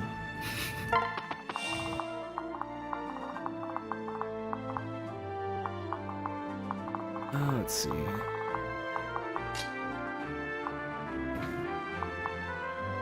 It would be interesting to play Fire Emblem 12, but I kind of want to play Fire Emblem 11 first. Yeah, it works better if you play them both together.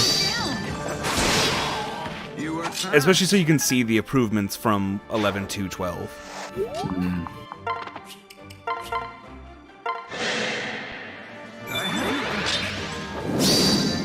But yeah, Blind, that happens all the time in those games. But the thing about those games is the individual stages aren't that long, so you don't lose too much time normally.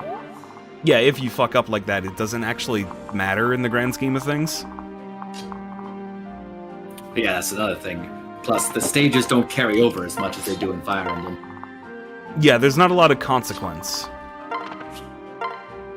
Oh no, a shitter unit went off on his own and got killed. They'll be back in the cutscene after the stage is over. Yeah. Child's play.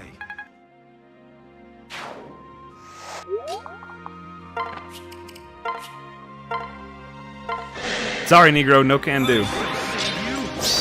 There's stuff to get.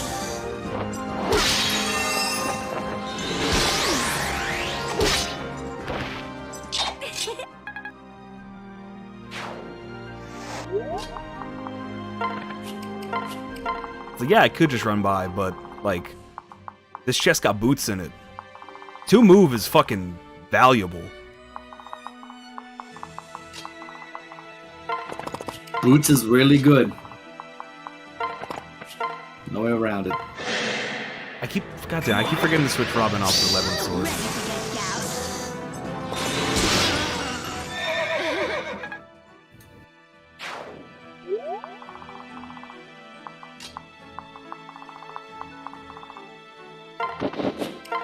Also, those boots are going to Olivia there, so she can more efficiently ferry Crom around. Yes. Time to even the odds. It worked.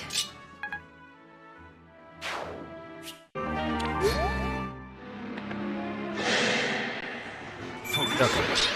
I was a little concerned when he attacked Lissa instead of Anna this time. Too much Cumlos. No, I think there wasn't enough Cumlos. That was a fun team. And unfortunately, it looks like everyone else is actually submitting stuff on time, so I can't punish people more.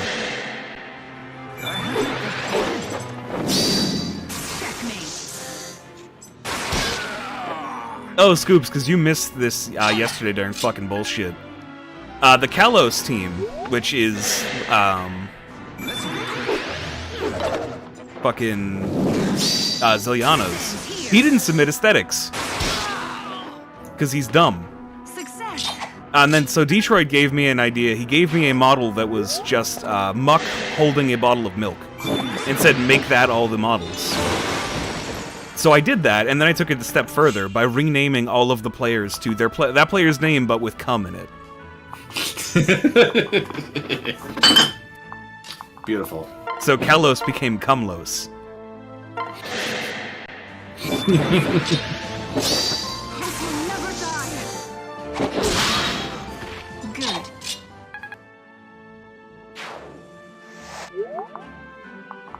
Yeah, oh yeah, the other punishment I gave them was I actually reduced all of their players' heights to 140. And they still won a match.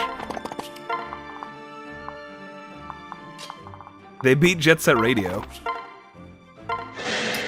What a shame.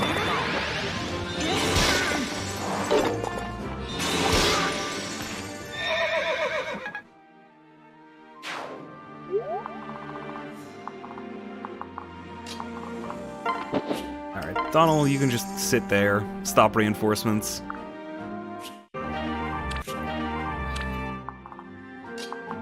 Same for you. Start opening these chests.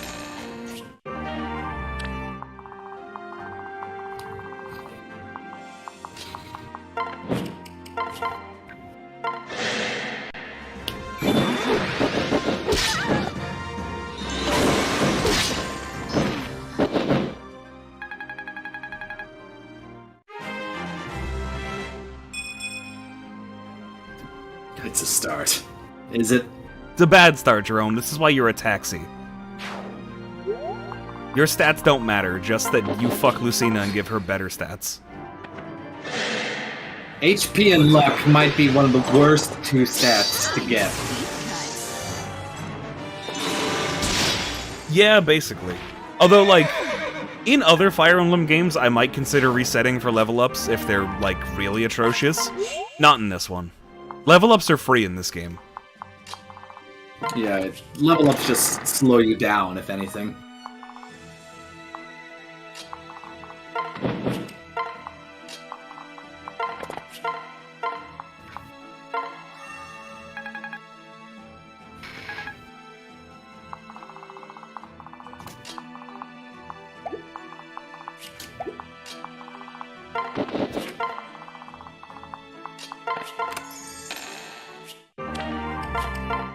Big chunk of money.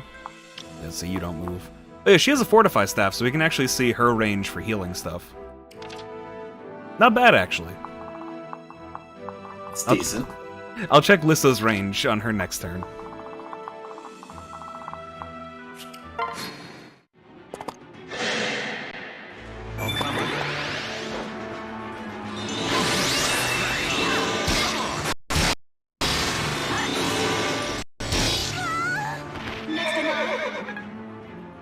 Ripso. Honestly, like,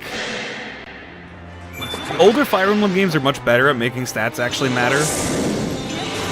They matter infinitely less in this game because level ups are free. As long as you're willing to invest your own time. Which, like, I am. I got nothing better to do. The boots. The boots. Then that's the convoy. Instantly take them from the convoy. It's hard to understate just how good boots are. That's why they only ever actually give you, like, one in Yeah. every game. It's too powerful. You can get boots, you can get one pair of boots. And they've like, out of all the stat increases, they've got like the most simple sounding name, but they're by far the most powerful.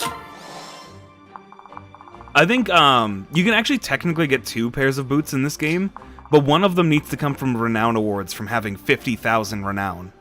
Which, on my save, on my actual DS, where I do shit that gets Renown all the time, and have a few hundred hours into it, I have about 15,000 Renown. Nowhere close to the amount to get the fucking boots. It is a fucking absurd amount of renown to get boots. That's kind of a weird mechanic. It's entirely mobile-based and, like, multiplayer. As much as that can be, like, through, like, Street Pass garbage. Anyway, here's Lissa's current range for being able to heal. It is the entire map, except for the 3 squares in the top right corner. You did it. Also, I like in the bottom how much smaller Lonqua is. Yeah, just the tiny lonk down here. And you know what? It still can be better. We'll get there. Don't you worry. It could be 100% of the map all the time. The Lissa on my save, on the biggest map in this game, with a Fortify staff, she can heal the entire map.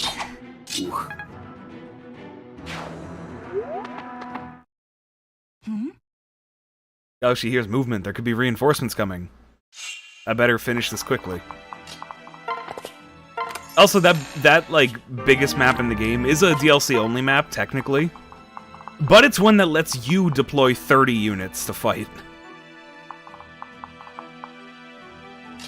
So, I might try and do that. That's some of the DLC that I need to actually still see if I can brute force into this save.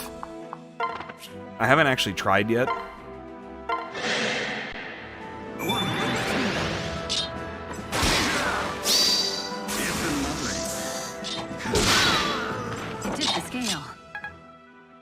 Yeah, they do need to let you use the full force of your army more.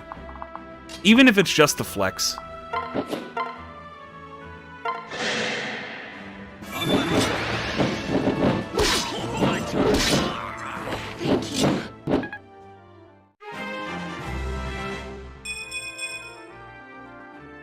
It's rare level up for Olivia. She spent so much time leveling in other classes, like, she fucking barely gets experience anymore.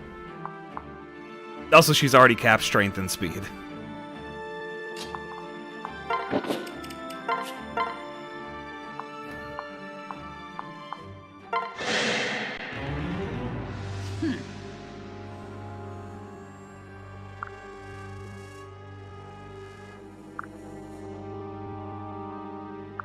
What? Right. Yep, she worships Walmart now. He'll reunite all people through force, because that'll totally last.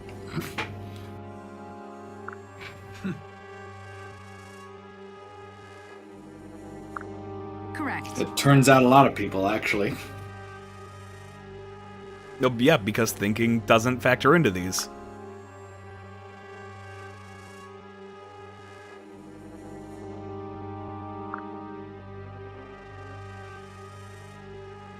How does she know? How does she know that? Because she used to, she just said in the other line, like, she used to, like, follow that religion and worship his sister, basically. Oh. And then she found Walmart. The allure of cheap goods and convenient and access was too much for her.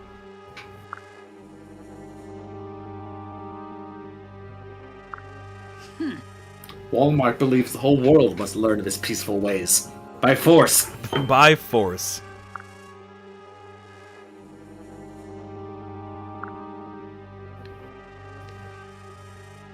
Yeah, I'll totally be the one pushed aside. These numbers are definitely in your favor. It would be funny if they had a game where the boss quote was different based on how good the odds were. Yeah, no, the best you get is, like, unique boss quotes for, like, 1 or 2 characters. As for one round, the odds of death are usually pretty simple to calculate. Oh yeah, definitely. You could have, like, condition. Nobody can be one-rounded. Then condition. This character might get one-rounded. Then condition. This character will probably get one-rounded. And then condition. This guy is definitely fucked. Oh yeah, we took the fort and we're immediately surrounded. Because the allies we were counting on, who were all cowards who betray people at the drop of a fucking hat, betrayed us. But they betrayed you, like, once things started going well, too. Because they saw an opportunity to ingratiate themselves to Walmart. Yeah, it's like once they actually had leverage, they just used it to cash in. Yeah, it turns out the people of this continent suck. Walmart can have them. Like, if he just wanted to stay on his side of the ocean, like, we wouldn't be here. Also, our distraction forces, so we could take this fort, both got wiped out.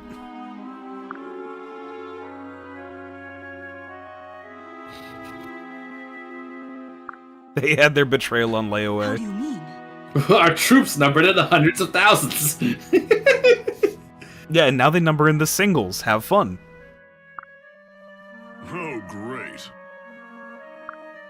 Please.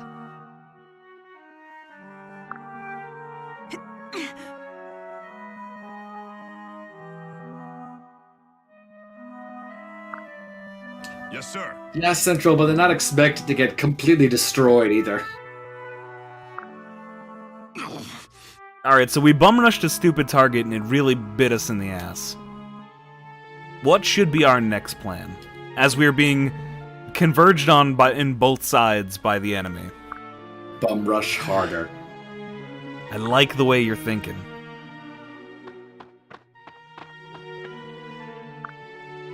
Honestly, in this stupid position they've put themselves in, the conclusion they come to is probably the best one for the situation. Yeah, at this point.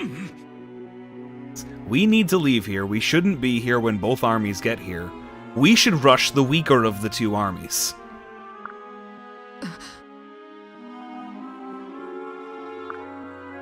All right.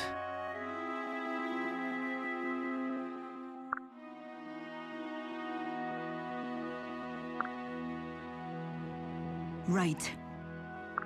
Of course I'm right. I'm the main character.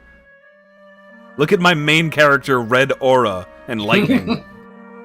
My chuny mask that I wear on my shoulder. Is there a better way of signifying power on a character than having lightning come off of them? No, there isn't. That's why Super Saiyan 2 is the best Super Saiyan. Yeah. It's also the last Yeah. plot build-up for a Super Saiyan form.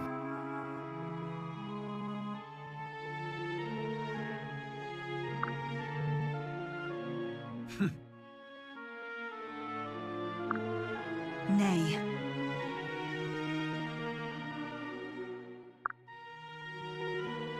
Well,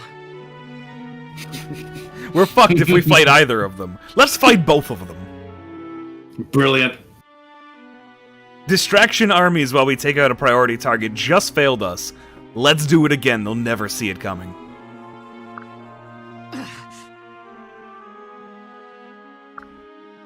no. Yeah. No, we're actually going to take most of our army against, like, a battle we might be able to win. And then we're gonna leave some people to definitely die by going and attacking Walmart directly. Hold on.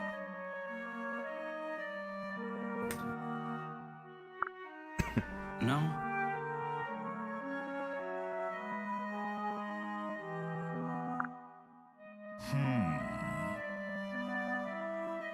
This is Robin actively sacrificing part of his army.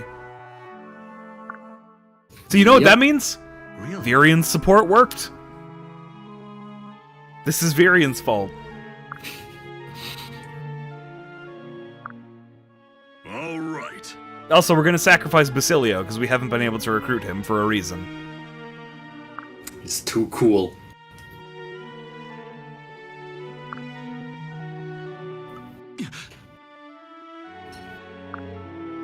All right.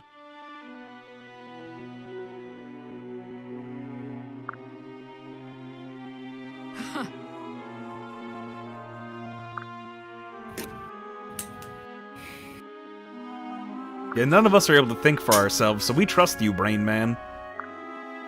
Right. Well, that's what you do when you're surrounded. You pick one portion to defeat, and then you throw as few people as possible to try to distract the other part.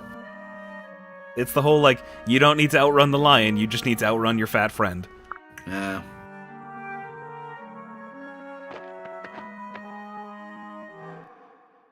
Oh, and Lucina remembered she needed to be part of the plot, so she's showing up. I'll keep you safe. You're gonna die, man. What? I'm from the future. Like, you die in this battle. Oh, great.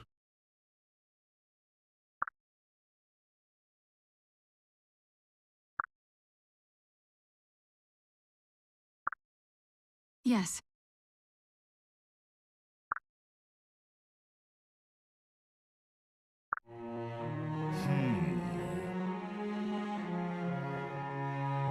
Yes, we should do literally anything else just to derail fate.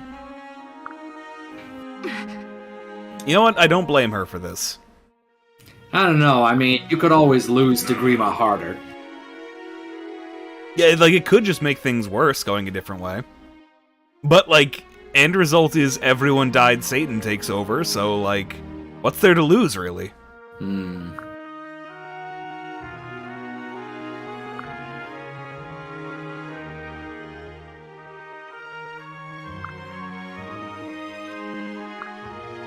But don't you see? I just won't fight him, that simple. Oh no, he got in my fucking aggro range. Oh god, oh fuck, what do I do? Aggro him. I mean, Walmart's the only guy within my attack range. I guess I have to fight him.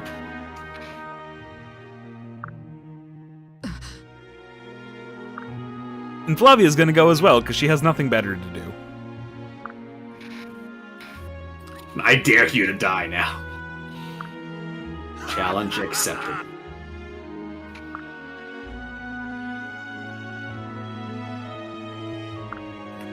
Yes. Just don't die after all that stupidity. Thank God Yulise has a friendly country to just take all the casualties. Seriously. It's great, isn't it?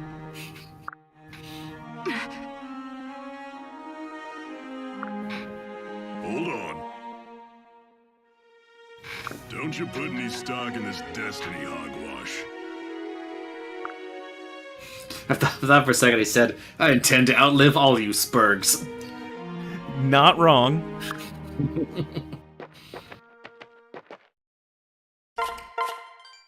So next chapter, Basilio dies. Come on!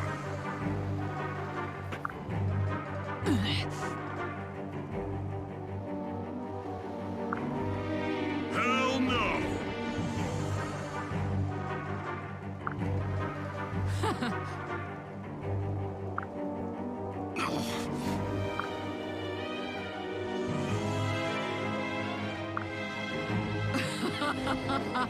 Yeah, you have fun with that. Basilio dies in magma. Oh fuck, it's Walmart! Oh my god, he's so strong. I really wish he was introduced to the story earlier than this.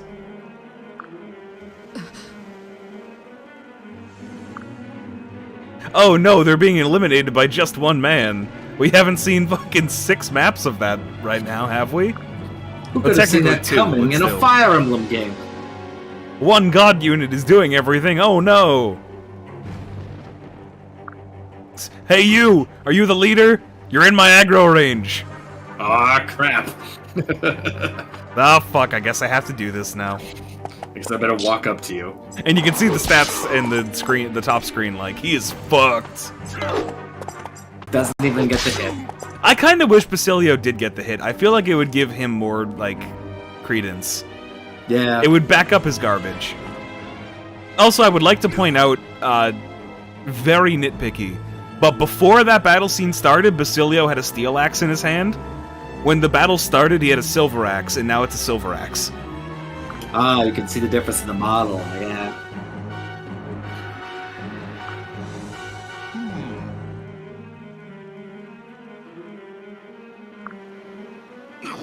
Oh It's no! been a long time.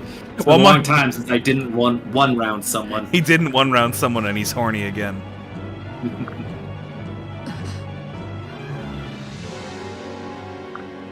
Hell no! I don't know, Flavia would probably be better, like, her class has higher defense, weapon triangle advantage, higher skill and speed, so she could just dodge him, like... I think not. And she should have soul, she should at least be level 5.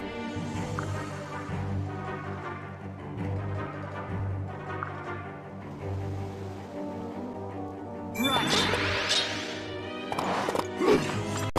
I think not. It's all gameplay. Hey, fuck you, you had a 0% crit chance. That's bullshit. Oh!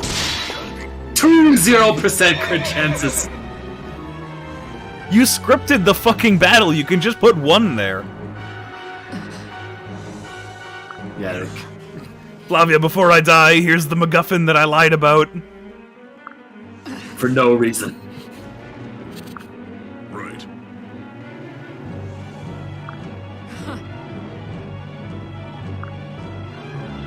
Flavia, please. Walmart is standing right there. We do not have time for this. He's 5 feet away from you.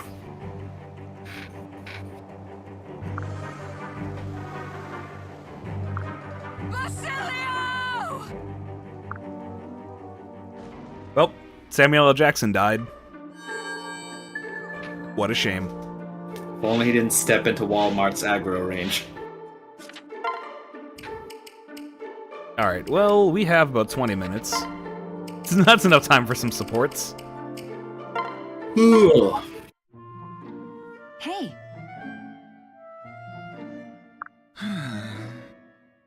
Oh, And then actually, we do have time for one more chapter after this.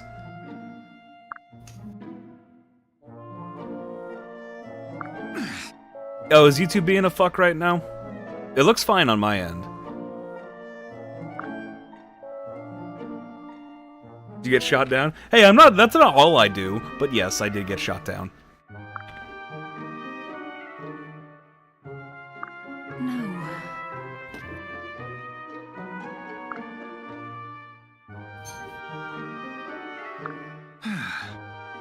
What is Susan even seething about? I didn't even say nigger yet.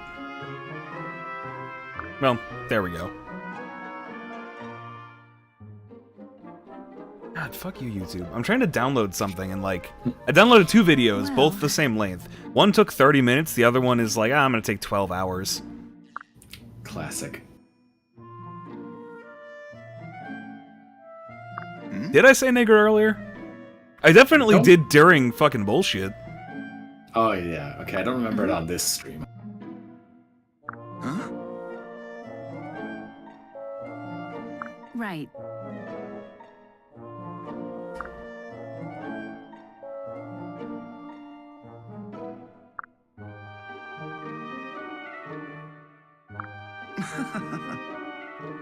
Why are half of Morgan's supports just her scamming food out of people? She's very practical. Wow.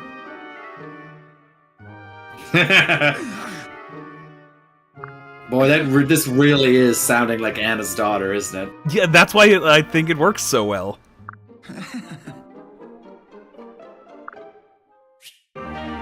She's a skilled negotiator. Hoy there! Fine. I've had enough! Yeah.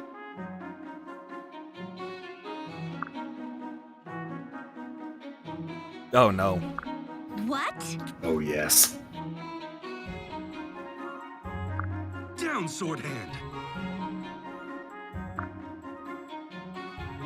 You're not yelling out your special attack names when you use them. You could be more anime. Wait, did Sepra call Alwayne her brother? Yeah, she just said like, "Oh, brother," like, Oh, as, okay. like essentially as a sigh. My sword hand twitches. 45. Named after the Fire Emblem games they've yet to release.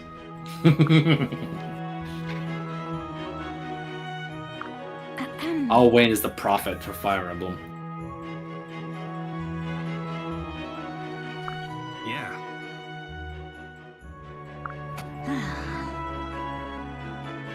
I mean, if it works. What? Are you daft?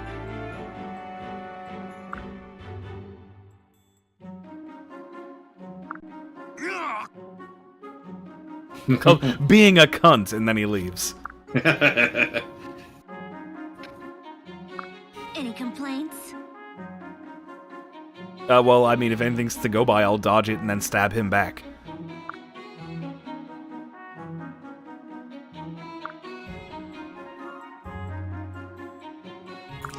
Yes, I want all the people with M icons in the chat to side with Alwayne. You should understand. Wipe that smile off! I'm glad that I can count on M to be, like, stupid and chuny all the time. Absolutely. Whenever I see an anime character just talking about like being an ally of justice, and she's like, "Yep, I know where this guy's from." M's big fans of Ma Chao. Let's see. I have time to do one of these kid units, but I am trying to remember which one it is. I think it's actually this one.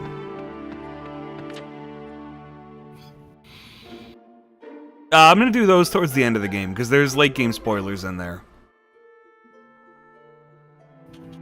But yes, this is the one I want to do. Yep, this is the paralogue. Because this will get us another really good unit, and will let us actually beat this map in one turn. Also, here's a reused boss sprite from chapter, like, 5. Yeah. So this is the other map where you just bum rush the boss. Yeah, basically.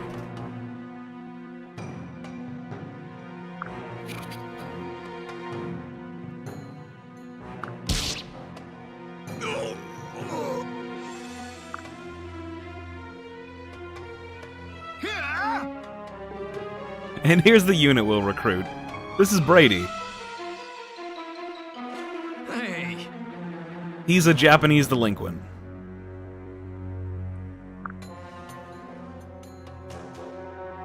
What? And also kind of a little bitch.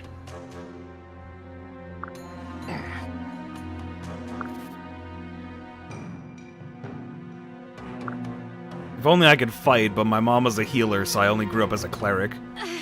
Oh yeah, his gimmick is he looks like a Yakuza, but he can't fight at all. Yeah, he's actually just a sensitive little bitch. He just talks like one, too. Also, Maribel's showing up in this cutscene, so it's Maribel's kid.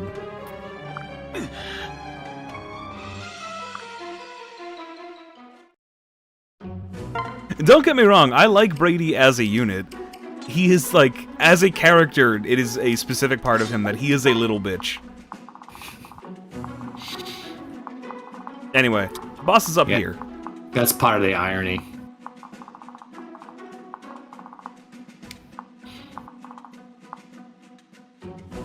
I'm just trying to remember the easiest way to do this. Actually, can you... Let's see. Alright, if I give you a javelin, you can actually do that on turn 1. So that's the easiest way.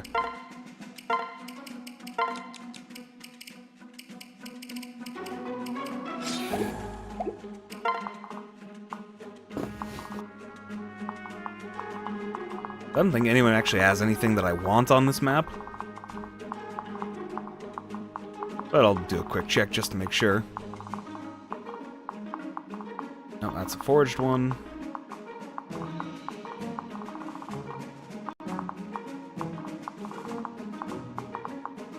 I mean, the boss is a Master Seal, but I'm killing him anyway. Yeah, but classes themselves aren't super strict in this game. Like, that doesn't matter. It's more just like, with the way I build my army usually, I have space for 6 good kid units, and he's the 7th one.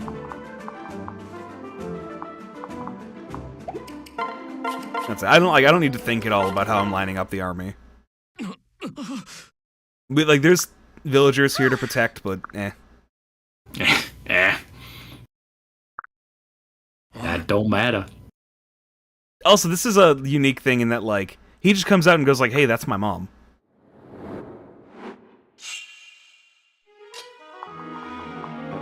Oh, that's a problem, actually. Alright, I need to use Anna then to just throw Crom over there.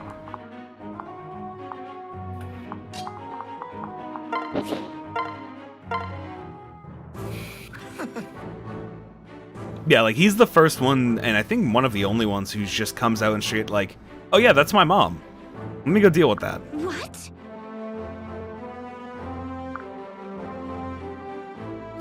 I will not stand to be laughed at. Maribel's like the only one in this game who puts on airs for being an aristocrat. Yeah, because it's basically her, like, whole life, which is why her only friend in the world is Lissa.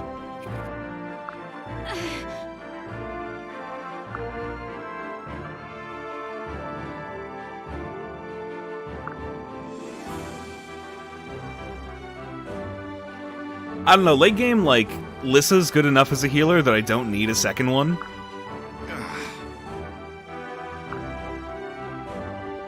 Yeah, healer's kind of like that. The skill ceiling's not as high.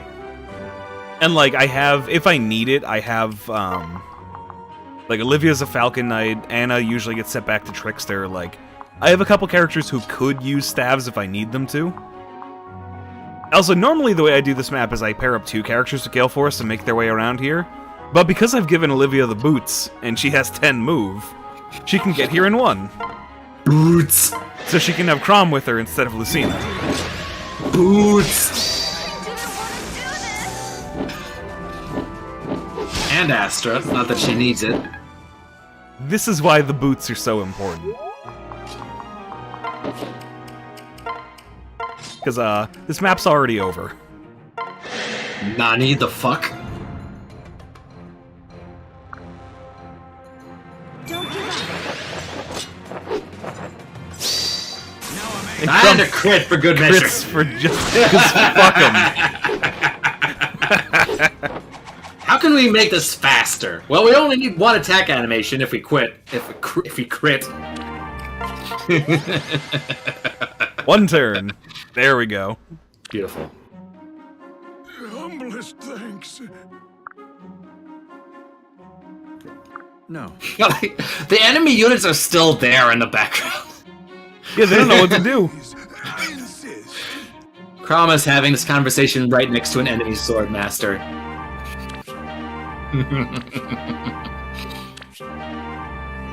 Because we kept everyone alive, we get a decent amount of rewards for stuff that I'll use eventually, maybe. What? Yeah.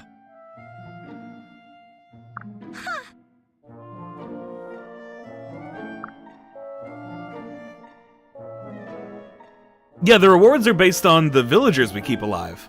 And all of them are kept alive if the enemy doesn't get a turn. Do you think Maribel is a big like Patriots fan? Also, this is great. Just like, oh, you have my ring. Oh. Oh. You must have murdered me in the future.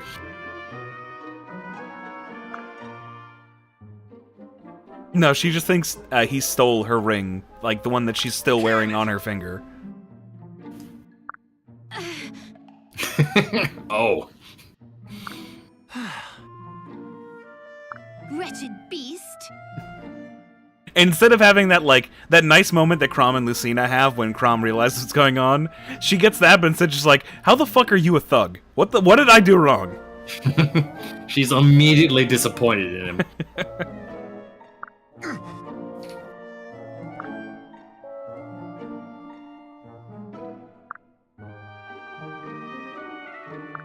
Well,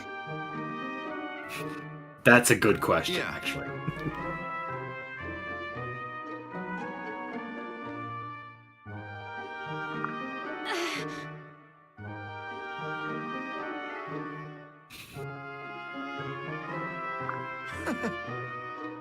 Yeah, no, he's mostly noble. He just talks like a thug for reasons. He got the scar from a violin string. I mean, as somebody who has, like, both hit people with those a bunch and been hit by them a bunch, that's not something to joke around with. Oh yeah, they're under a lot of tension. They can do that. And just the ends of them are, like, fairly sharp and really tough, actually. They can take a lot of beatings. I guess they have to. no.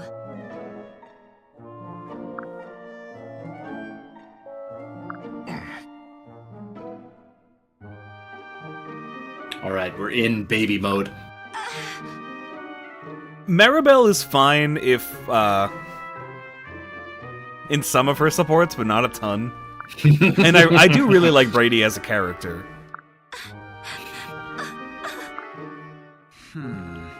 Oh, brother. This scene is funnier because it's not changed whatsoever if Crom is his dad. Yeah, that's true. Like, either way, Crom's just... Crom's he's just done with it. is so fucking done. He's All right. equally as done if he's fucking her or not. Let's just quickly do his supports before we end for today. What?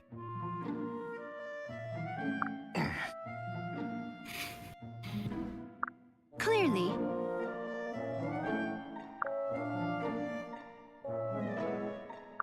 Ha! This is all repeats for him, isn't it? Yeah, basically.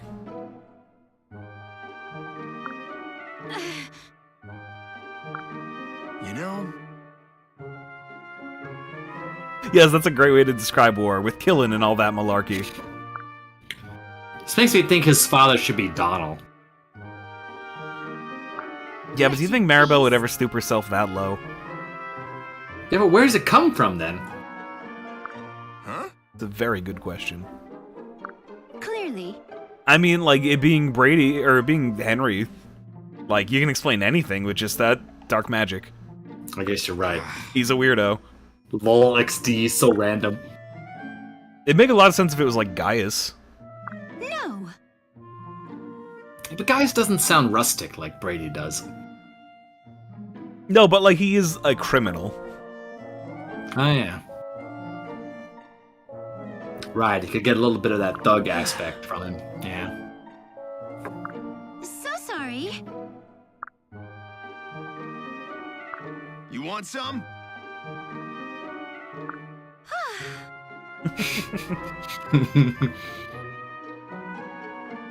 Like, whom did you piss off? That's pretty good, actually. Like, she's upset at the grammar, not at the vocabulary.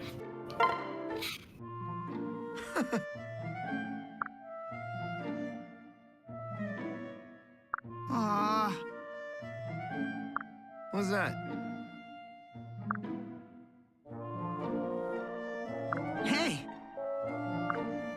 it. Yes, sir. You want some? Oh no, he's so concerned he opened his eyes slightly. And it's about tea. That's disturbing. Yeah, that doesn't look right. Yeah, Donald and Maribel actually have a really good support relationship. What's that movie, Lady and the Tramp? I don't think I've ever seen it. No, wait, that's a Disney movie, isn't it? Yes, it is. That's gotta be something else that doesn't involve dogs.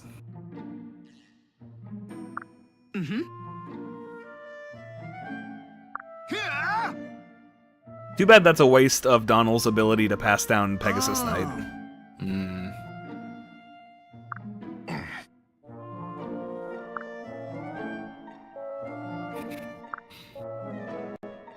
Yeah. Yeah, I'm pretty sure the Disney title was a reference to something. Don't worry, Also- Brady at least gets something to look forward to in life. I make him fuck Tharja's daughter. Is that something to look forward to? I mean, she's crazy, but she's still hot. I guess it works out.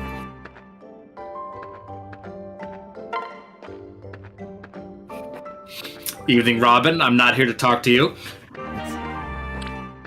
But I did want to come in here both to do that one thing, and also just see, like, how full the barracks is getting, now that we've recruited most of the units. Who left a stick on the floor?